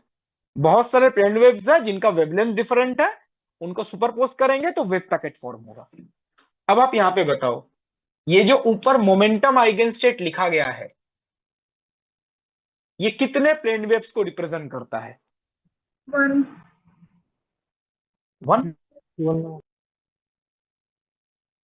ये मोनोक्रोमेटिक ईएम वेव जैसा ही तो है। This is a single plane wave. इसमें आप देखो मोमेंटम का वैल्यू फिक्स्ड है। मोमेंटम का वैल्यू फिक्स्ड होने का मतलब वेवलेंथ भी फिक्स्ड होगा, lambda is h by p. तो this is single plane wave. Single plane wave से क्या कभी वेव पैकेट बन सकता है? नो। वेव पैकेट फॉर्म करने के लिए ऐसे बहुत सारे प्लेन वेव्स का सुपरपोजिशन लेना पड़ेगा और जो प्लेन वेव्स का सुपरपोजिशन लोगे उन प्लेन वेव्स के लिए जो पी नॉट का वैल्यू है क्या सबके लिए सेम होगा? No sir. No, because lambda different है तो पी भी डिफरेंट हो जाएगा। P is H by lambda. तो पी अगर आपका डिफरेंट डिफरेंट है तो क्या अनसर्टेनिटी 0 होगा वेव पैकेट के लिए? Delta P no. तो मूविंग पार्टिकल को रिप्रेजेंट करने के लिए मैटर वेव इंट्रोड्यूस किया गया। मैटर वेव को मैथमेटिकली रिप्रेजेंट करने के लिए wave packet wave function. Wave packet कभी एक प्लेन वेव से नहीं बन सकता. Wave packet is a superposition of many plane waves. तो for different plane waves the value of P naught will be different. तो P naught के अलग अलग वैल्यूज आ सकते हैं. So uncertainty in momentum will be non-zero for a wave packet. तो ये जो position eigen state, momentum eigen states है, ये मैथमेटिकली एग्जिस्ट करता है. बट किसी भी मूविंग पार्टिकल के लिए जिसमें हम वेव पैकेट की बात करते हैं, वेव पैकेट में ये सारी चीजें आप रियलाइज नहीं कर पाएंगे. बस कोई भी वेव पैकेट ले लो, डेल्टा एक्स डेल्टा पी दोनों ही नॉन जीरो होता है. ठीक है, तो मैथमेटिकली ठीक है, कोई दिक्कत नहीं है. आपने एक सिंगल प्लेन वेव लिया, ठीक है. लेकिन अगर आप किसी वेव पैकेट की बात करते हो, बाउंड स्टेट की बात करते हो, बाउंड स्टेट में डेल्टा पी कभी जीरो नहीं हो सकता, या डेल्टा एक्स कभी जीरो नहीं हो सकता. ध्यान रखिएगा, बाउंड स्टेट में डेल्टा पी या डेल्टा एक्स कभी जीरो नहीं हो सकता. दोनों का नॉन जीरो वैल्यू होगा. ये डेल्टा पी जीरो किसके लिए हो सकता है? फ्री पार्टिकल के लिए. फ्री पार्टिकल का जो वेव फंक्शन है वो ऐसा ही दिखता है. पहले एक बार डिस्कस किया था ना फ्री पार्टिकल का वेव फंक्शन. Yes sir. तो फ्री पार्टिकल का वेव फंक्शन ऐसा दिखता है. तो फ्री पार्टिकल के लिए डेल्टा पी जीरो हो सकता है. लेकिन फ्री पार्टिकल क्या बाउंड स्टेट को रिप्रेजेंट करता है? No sir. No. No sir. Bound state के लिए delta X delta P always non zero आएगा, ये ध्यान रखिएगा, for bound states.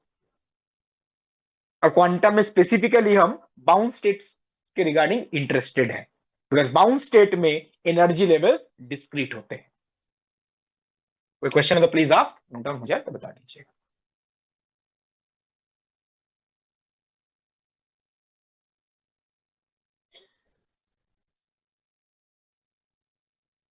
Sir x not मतलब एक पार्टिकुलर पोजीशन के में है विद रेस्पेक्ट टू टाइम, तो टाइम चेंज हो रहा है तो एक्स नॉट सेम ही रह रहे हैं, तो वेलोसिटी जीरो, तो मोमेंटम भी जीरो आ रहा है.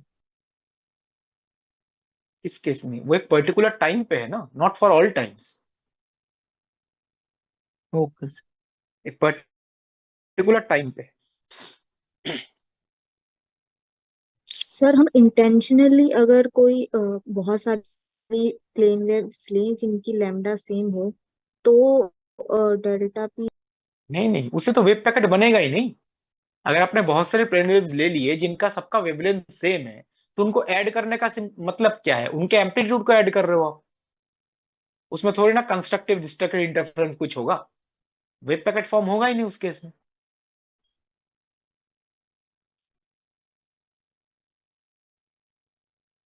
अगर आप किसी बाउंड स्टेट्स के कॉरिस्पॉन्डिंग वेव पैकेट फॉर्म करना चाहते हैं, तो आपको बहुत सारे प्लेन वेव्स लेने होंगे जिनका वेवलेंथ डिफरेंट है. अगर आपने सबका वेवलेंथ सेम ले लिया, उससे जो वेव पैकेट बनेगा वो बाउंड स्टेट को रिप्रेजेंट नहीं कर सकता. Anything else?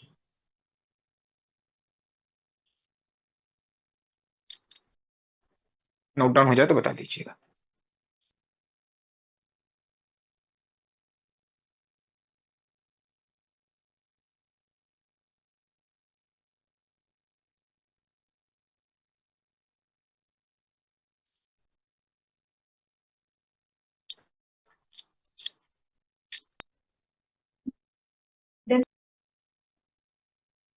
मैं आगे प्रोसीड कर रहा हूं.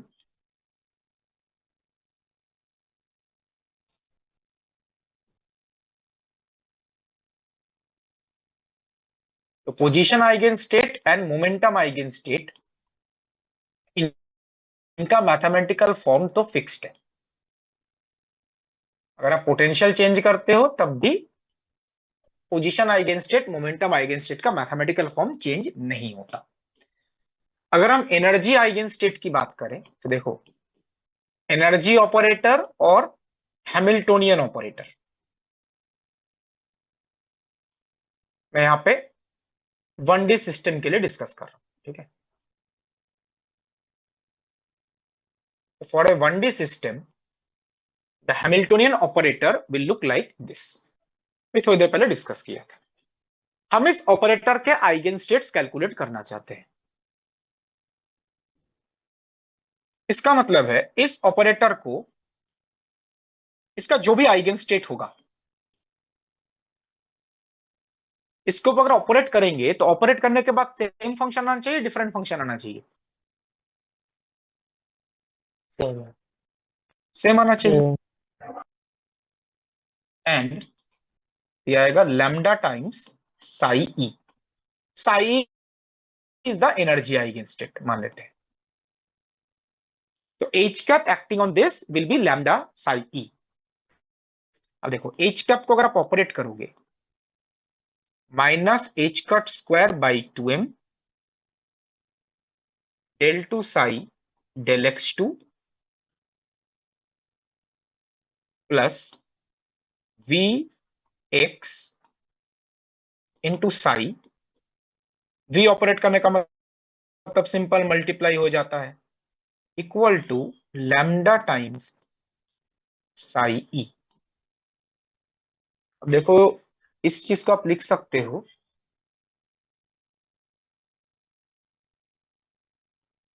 d2 साई dx2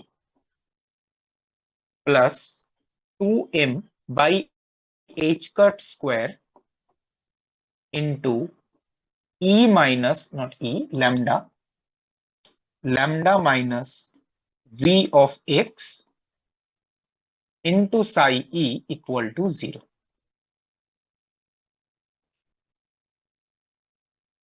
ऐसा एक डिफरेंशियल इक्वेशन आएगा। इस डिफरेंशियल इक्वेशन को अगर आप सॉल्व करते हो तो आपको क्या पता चलेगा?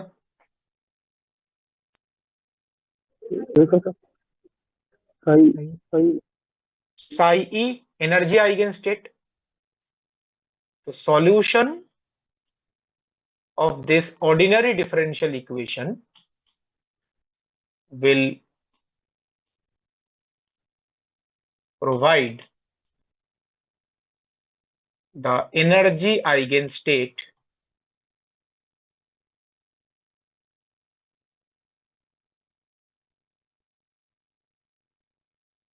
psi e। इसको सॉल्व करेंगे तो आपको एनर्जी आइगेनस्टेट साई ई के बारे में पता चल जाएगा, उसका मैथमेटिकल एक्सप्रेशन क्या है। अब आप बताइए, जब तक आपको पोटेंशियल के बारे में आइडिया नहीं है तब तक क्या आप इस डिफरेंशियल इक्वेशन को सॉल्व कर सकते हो? नो। अगर आप पोटेंशियल चेंज करते हैं तो ये डिफरेंशियल इक्वेशन चेंज करेगा, और डिफरेंशियल इक्वेशन चेंज करने का मतलब है सॉल्यूशन भी चेंज करेगा। और सॉल्यूशन क्या रिप्रेजेंट करता है? Energy eigen state. तो यहां पे हम बोल सकते हैं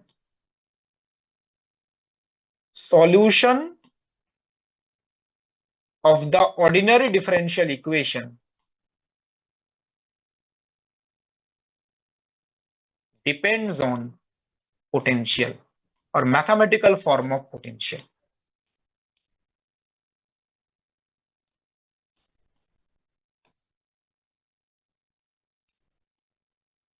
of potential v of x।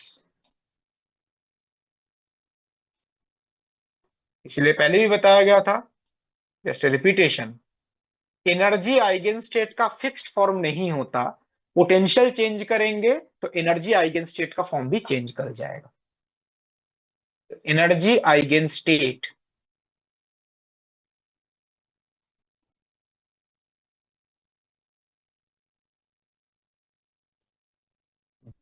depends on mathematical form of the potential।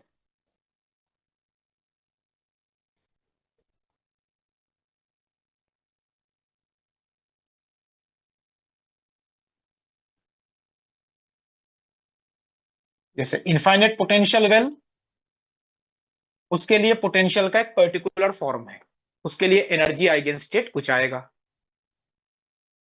अगर आप हार्मोनिक ऑसिलेटर सिस्टम लेते हैं तो पोटेंशियल का फॉर्म अलग है, एनर्जी आइगन स्टेट का फॉर्म भी बदल जाएगा। तो for different potentials energy eigenstate will have different mathematical form. Position या मोमेंटम आइगेनस्टेट की तरह इसका मैथमेटिकल फॉर्म फिक्स्ड नहीं होता.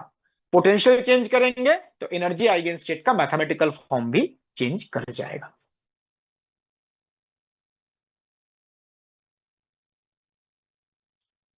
कोई डाउट है तो please ask. Sir potential time का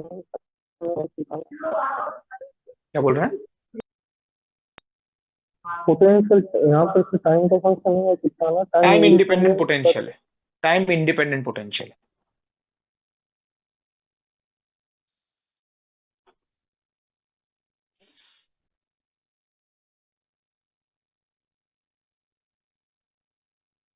तो जैसे शेड्यूल था, जो टेस्ट हुआ था, उसके डाउट डिस्कस कर लेते हैं. नेक्स्ट क्लास में इसके आगे प्रोसीड करेंगे.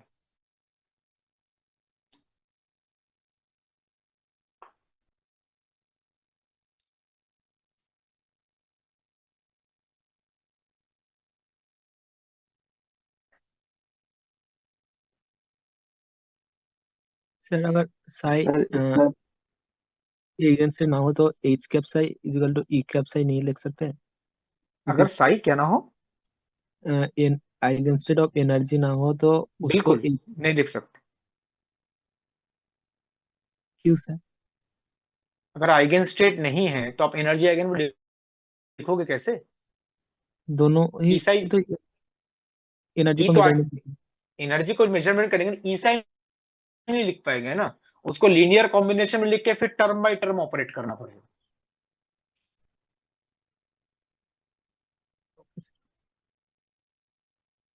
जैसे यहां पे हम ऐसे बोल सकते हैं, suppose H cap energy operator आपने साई ऑफ एक्स के ऊपर ऑपरेट किया, and Sai of x is not an energy eigen state.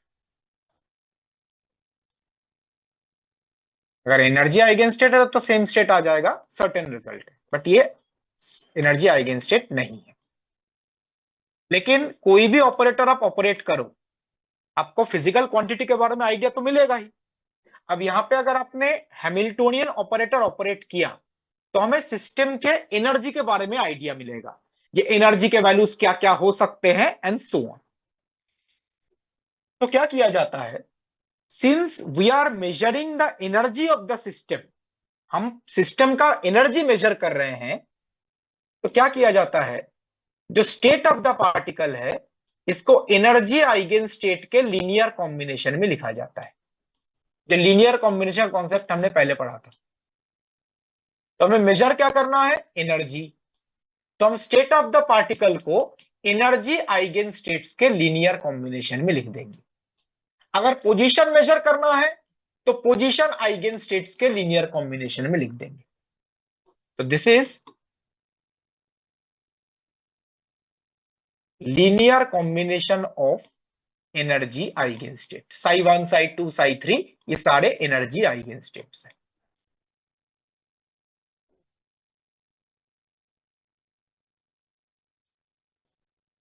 Energy eigen states. Now इसके बाद इस लीनियर कॉम्बिनेशन के ऊपर टर्म बाय टर्म ऑपरेट करेंगे, बिकॉज साई 1 साई 2 जो है वो एनर्जी आइगेन स्टेट है. तो देखिए क्या आएगा, C1 H cap Sai 1 plus C2 H cap Sai 2 and so on, Cn H cap Sai n. अब ये साई 1 साई 2 तो एनर्जी आइगेन स्टेट्स है ना. तो अब बताइए यहां पर H cap operating on Sai 1 क्या आएगा? सर कोई लैम्डा इनटू साई 1. राइट, मान लेते हैं E1 Sai 1. E1 is the eigen value. ऐसे साई 2 के ऊपर ऑपरेट करेगा तो E2 Sai 2.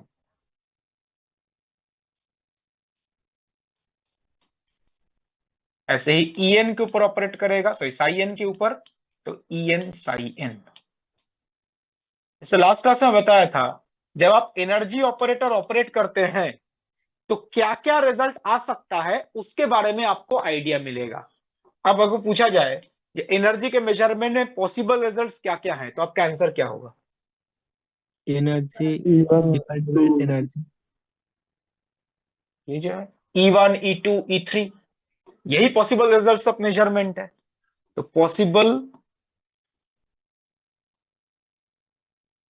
Results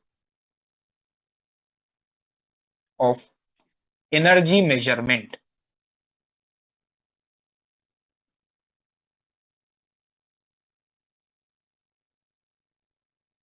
this will be E1 E2 E3 E4 and so on.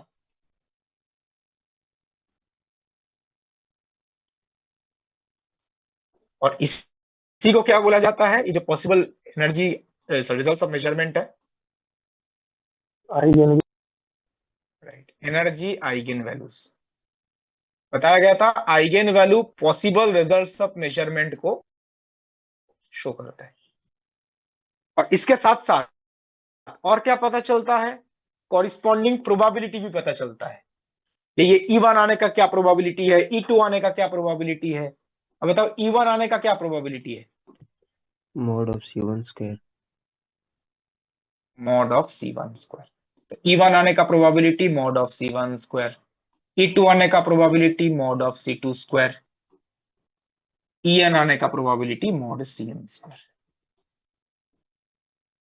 तो क्या क्या रिजल्ट आ सकता है वो पता चल रहा है, और वो रिजल्ट आने का प्रोबेबिलिटी क्या है ये भी पता चल रहा है यूजिंग द ऑपरेटर। ठीक है, सर mod C1 स्क्वायर होगा या mod C1 E1 तक होल स्क्वायर?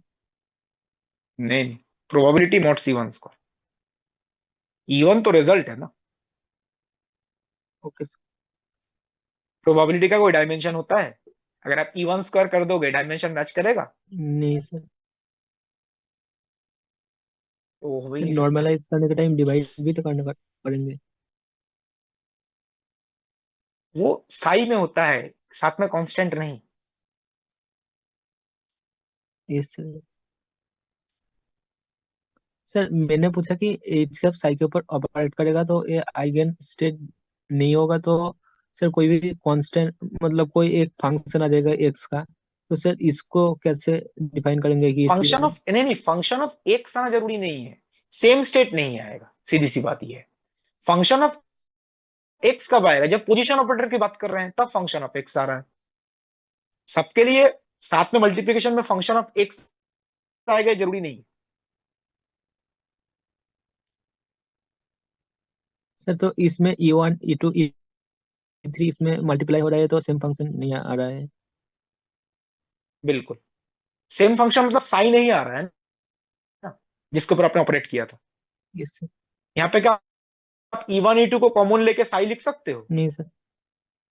नहीं लिख सकते, because E1 E2 are different, common कैसे लोगे? ओके सर, समझ गया।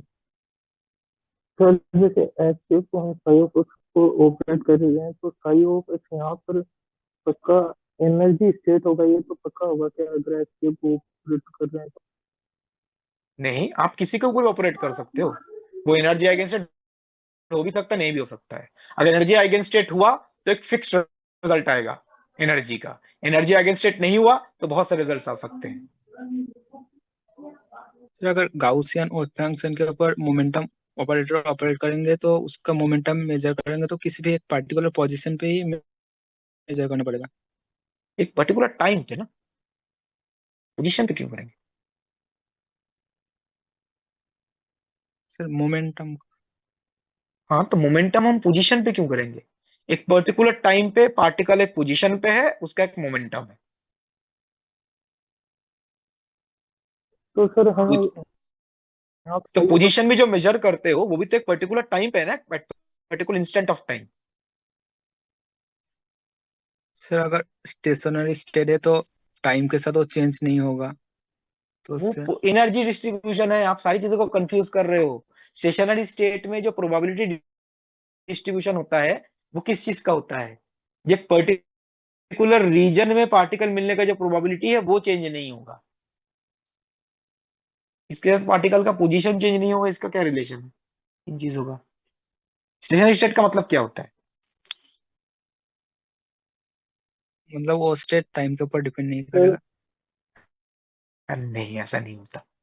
सही से पढ़ो, स्टेशनरी स्टेट का ये मतलब नहीं होता। टाइम के ऊपर डिपेंड नहीं कर, टाइम को सारे स्टेट टाइम के ऊपर डिपेंड करेंगे।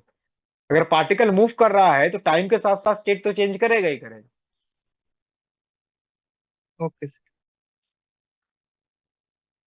सर कोई फंक्शन है e⁻x y,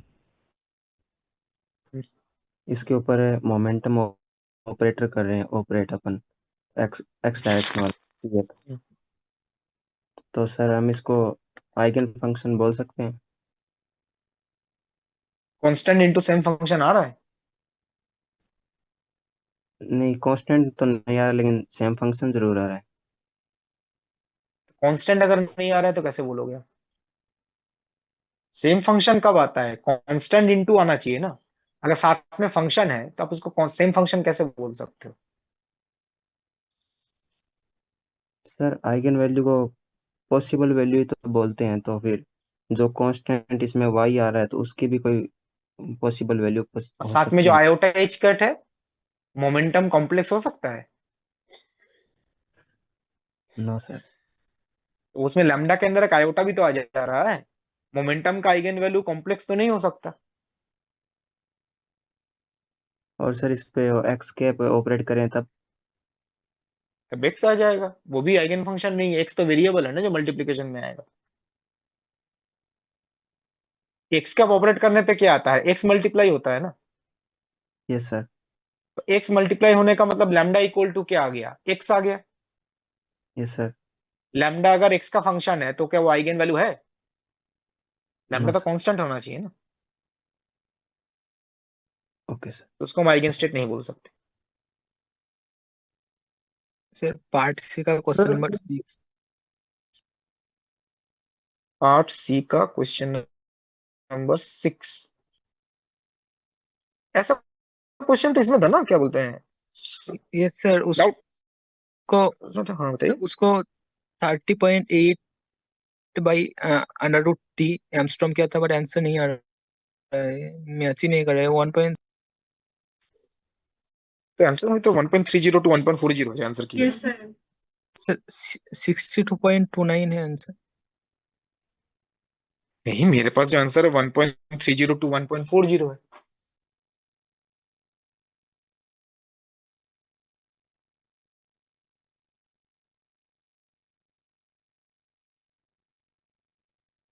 ये क्वेश्चन नंबर 19 है बेसिकली, टोटल 20 क्वेश्चंस थे। तो जस्ट आपको ये करना है, lambda is equal to h upon under root 3m0 kt।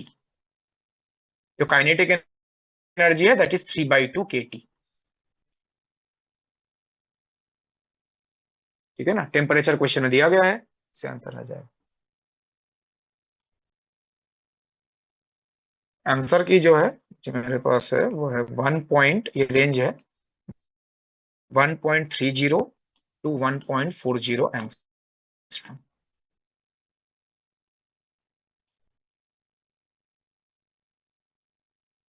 ठीक है, और कौन सा क्वेश्चन?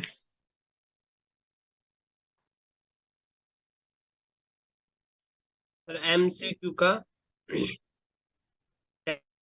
10th बताना सर, 10th।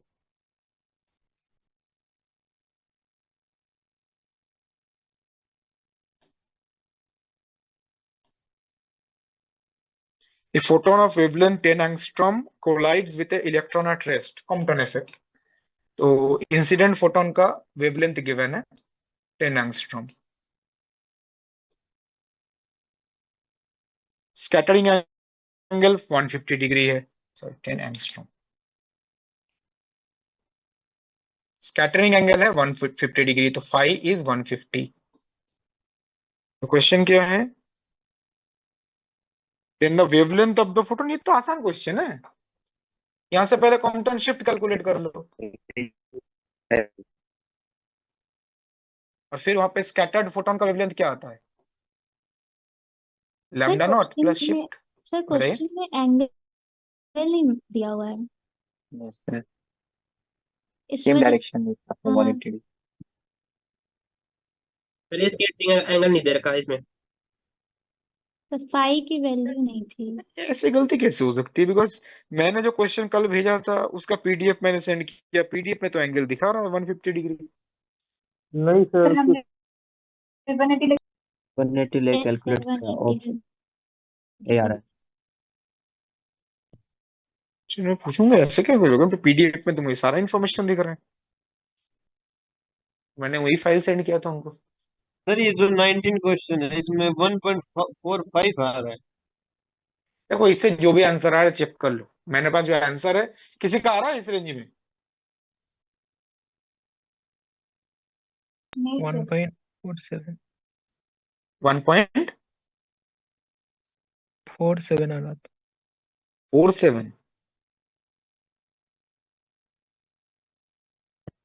Sir 1.778 something. चलो मैं भी चेक कर लूंगा कैलकुलेशन में। अब तरीका तो यही है, और कोई क्वेश्चन में डाउट है तो बताओ। सर क्वेश्चन नंबर 8 MCQ का।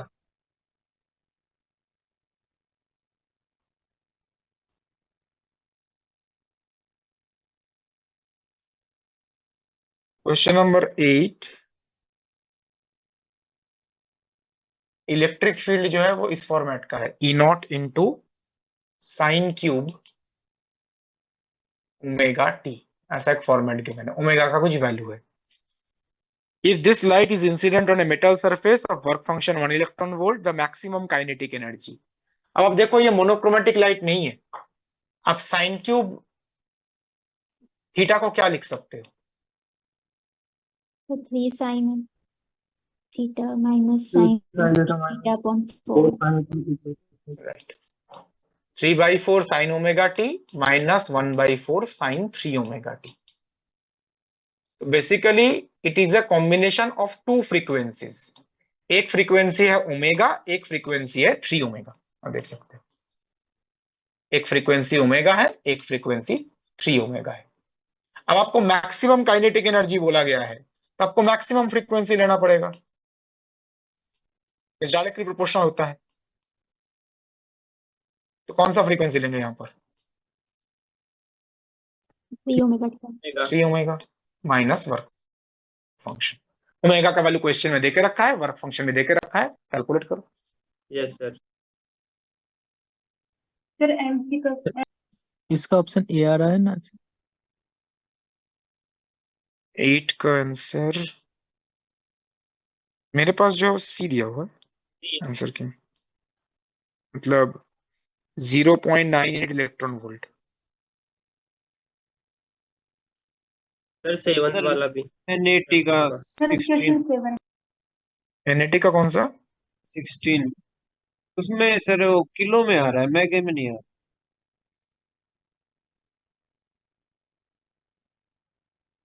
NAT 16 जो न्यूमेरिक आंसर टाइप में क्वेश्चन नंबर 16 था, इसमें देखो क्वेश्चन में जो आई थिंक जो मिस्टेक आप लोग कर रहे हो, क्वेश्चन में एक न्यूक्लियस का मास नंबर गिवन है, mass number is 64।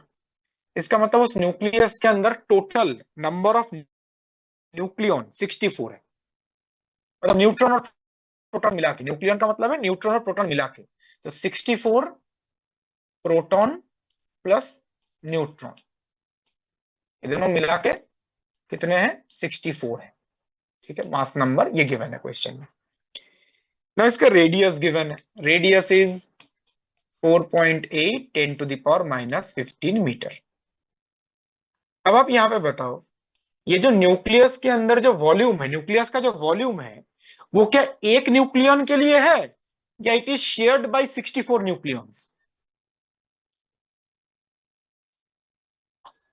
Shared by it is shared by 64 nucleons. एक न्यूक्लियन के लिए थोड़ी ना पूरा स्पेस अवेलेबल है। अगर ऐसा होता है जो न्यूक्लियस के अंदर एक ही न्यूक्लियन है, तब आप उसका रेडियस, उसका वॉल्यूम लेके कर सकते थे, जो एक ही न्यूक्लियन के लिए पूरा न्यूक्लियस अवेलेबल है। बट उस न्यूक्लियस के अंदर 64 न्यूक्लियंस है, तो एक न्यूक्लियन के लिए पूरा वॉल्यूम तो अवेलेबल नहीं है, इट इज शेयर्ड बाय 64। तो आप यहां पे बताओ, अगर हम एक न्यूक्लियन की बात करें उसके लिए उसका वॉल्यूम हम लिखते हैं 4/3 पाई आर क्यूब। ये एक न्यूक्लियन का वॉल्यूम है। ऐसे कितने न्यूक्लियॉन्स हैं? 64। ये मल्टीप्लाई करके आपको टोटल न्यूक्लियस का वॉल्यूम लिखना है आर क्यूब। यहां से आपको मिलेगा आर एन कितना है। आर एन यहाँ पे 4/3 पाई दोनों तरफ कैंसिल कर दो। ये बेसिकली होगा ए टू दी पावर, गलत लिख रहा हूं मैं, 1/(A⁻⁴)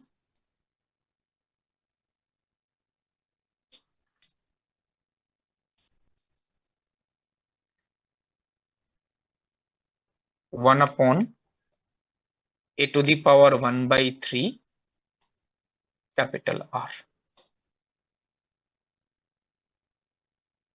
तो एक न्यूक्लियन के लिए जब आप डेल्टा आर कैलकुलेट करोगे तो ये आर एन लेना है। This is of the order of R N. तो यहां से आप डेल्टा पी कैलकुलेट करो, H cut by delta are.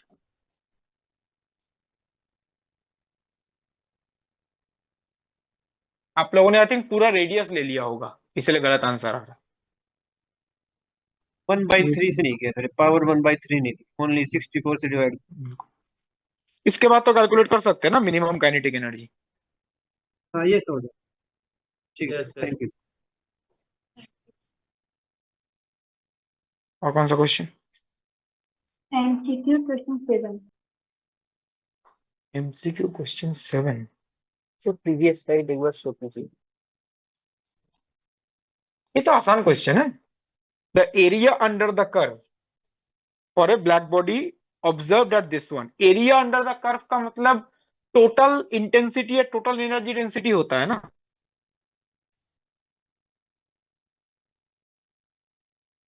Area under the curve का मतलब है टोटल एनर्जी डेंसिटी या टोटल इंटेंसिटी। ये टेम्परेचर के साथ कैसे चेंज होता है? T⁴ simple. तो आपको बेसिकली दोनों का रेशियो पूछा गया है। तो U1/U2 will be equal to T1/T2 whole to the power 4। T1 कितना है 27 डिग्री मतलब 300 केल्विन, और T2 है 327 डिग्री मतलब 600 केल्विन। 1/16 आएगा। सर इसमें भी टाइपिंग बहुत 270 और 327। इसमें एरिया अंडर द कर्व दे रखा है सर। हाँ तो एरिया अंडर द कर्व का मतलब U टोटल ही होता है ना। सर टेम्परेचर नहीं है सर, ये 270 दे रखा है इसमें। वो 27 डिग्री सेंटीग्रेड है। यस सर, वो और टाइपिंग सर एक्चुअली टाइपिंग ऐसा है कि डिग्री हाँ सेंटीग्रेड को 0 लग रहा है। हाँ सर, मुझे लगा टेम्परेचर तभी हो गया।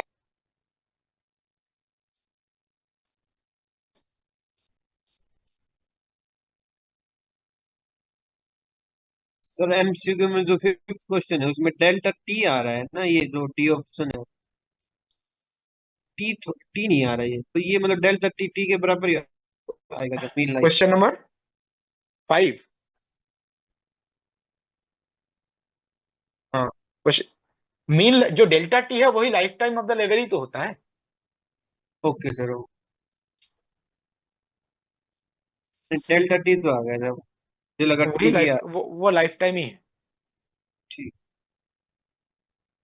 सर एनईटी का 7th क्वेश्चन। सर MCQ का 4।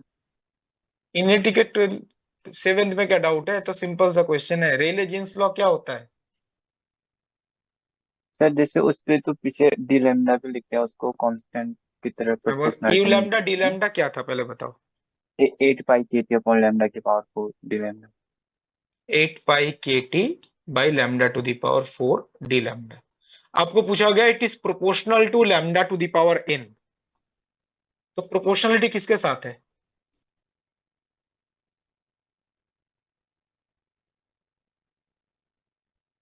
लैम्डा। ये है ना। मतलब डी लैम्डा को डी लैम्डा को नेग्लेक्ट नहीं करना है, क्वेश्चन में प्रोपोर्शनलिटी बोल दिया गया है ना, प्रोपोर्शनलिटी तो हम ये लिख सकते हैं।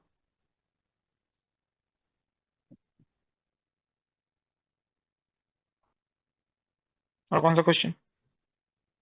Sir MCQ 6। सर प्रीवियस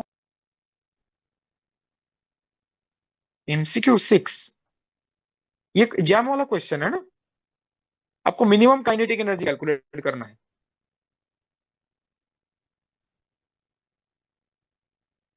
जो न्यूक्लियस का साइज है उसको आप क्या मान लोगे? अनसर्टेनिटी इन पोजीशन। अनसर्टेनिटी इन पोजीशन। तो डेल्टा एक्स आपका आ गया 10⁻⁻15।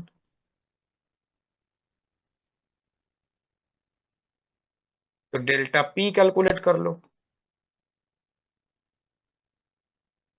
तो डेल्टा पी आ जाएगा h cut by 2 delta x. फिर यहां से आप मिनिमम काइनेटिक एनर्जी निकाल सकते हो ना।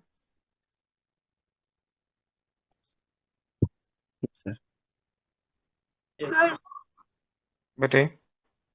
सर ये ऑप्शन 8 है ना, जो इसका मेरा आंसर मैच नहीं कर रहा है, मतलब मैंने ये 3 ओमेगा लेके किया था उसको सॉल्व। क्या आंसर आ रहा है आपका? सर मेरा तो 11 पॉइंट समथिंग आ रहा है। h कट लिया, h लिया आपने गलती से वैल्यू, साथ में h कट है। या सर वो तो मतलब ओमेगा में भी तो वो होगा ना 2 पाई न्यू, तो उससे कट ही जाएगा 2 पाई, तो उसका मतलब सर जो क्वेश्चन में आपने वो साइन में दे रखा है उसमें जो यूनिट है वो उसकी सेकंड इनवर्स है, तो आपने वो फ्रीक्वेंसी की वैल्यू दे रखी है ना, एंगुलर फ्रीक्वेंसी की थोड़ी दे रखी है। नहीं नहीं, वो ओमेगा है ना, ओमेगा टी होता है ना, पर सर साइन यूनिट क्यूब में तो ओमेगा आपने टी। बताइए। सर मतलब यूनिट तो उसमें सेकंड इनवर्स है ना, मतलब एंगुलर फ्रीक्वेंसी की तो रेडियन पर सेकंड होती है।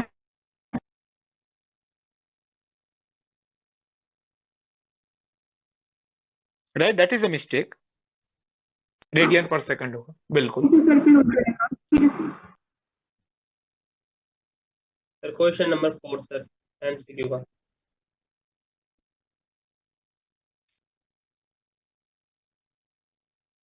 डिस्टेंस बदलने पे क्या होता है, क्या चेंज होता है? इंटेंसिटी या फ्रीक्वेंसी? Intensity sir. तो इंटेंसिटी बदलेगा तो नंबर ऑफ फोटोन बदलेगा या एनर्जी बदलेगा एक फोटोन का? नंबर ऑफ फोटोन बदलेंगे। तो बताइए, डिस्टेंस पहले कितना मीटर था? 1 मीटर। फिर कितना हुआ? 2 मीटर। 2 मीटर। तो पहले था 1 मीटर, फिर हुआ 2 मीटर, मतलब डिस्टेंस डबल हो गया। डिस्टेंस अगर डबल हो गया, पहले अगर इंटेंसिटी आई नॉट होता है, बाद में क्या होगा? डिस्टेंस अगर डबल हो गया तो पॉइंट सोर्स के लिए क्या होता है? तो क्लास में कराया था। Proportional to 1/d sir. तो अगर डिस्टेंस डबल हो गया तो इंटेंसिटी विल बी 1/4, 1/2 स्क्वायर। और इंटेंसिटी अगर 1/4 हो गया तो नंबर ऑफ फोटोन भी क्या हो जाएगा? 1/4।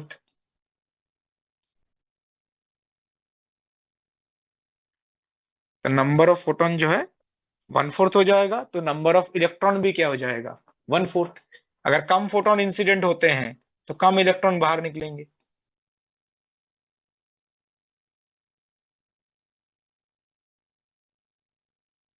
और कोई क्वेश्चन? क्वेश्चन नंबर 3 एमएसक्यू का सर 13 वाला। ये तो कॉम्पटन इफेक्ट का क्वेश्चन है। आंसर सर बीसीडी है वो, अलग आ रहा एबीसी है। है। ए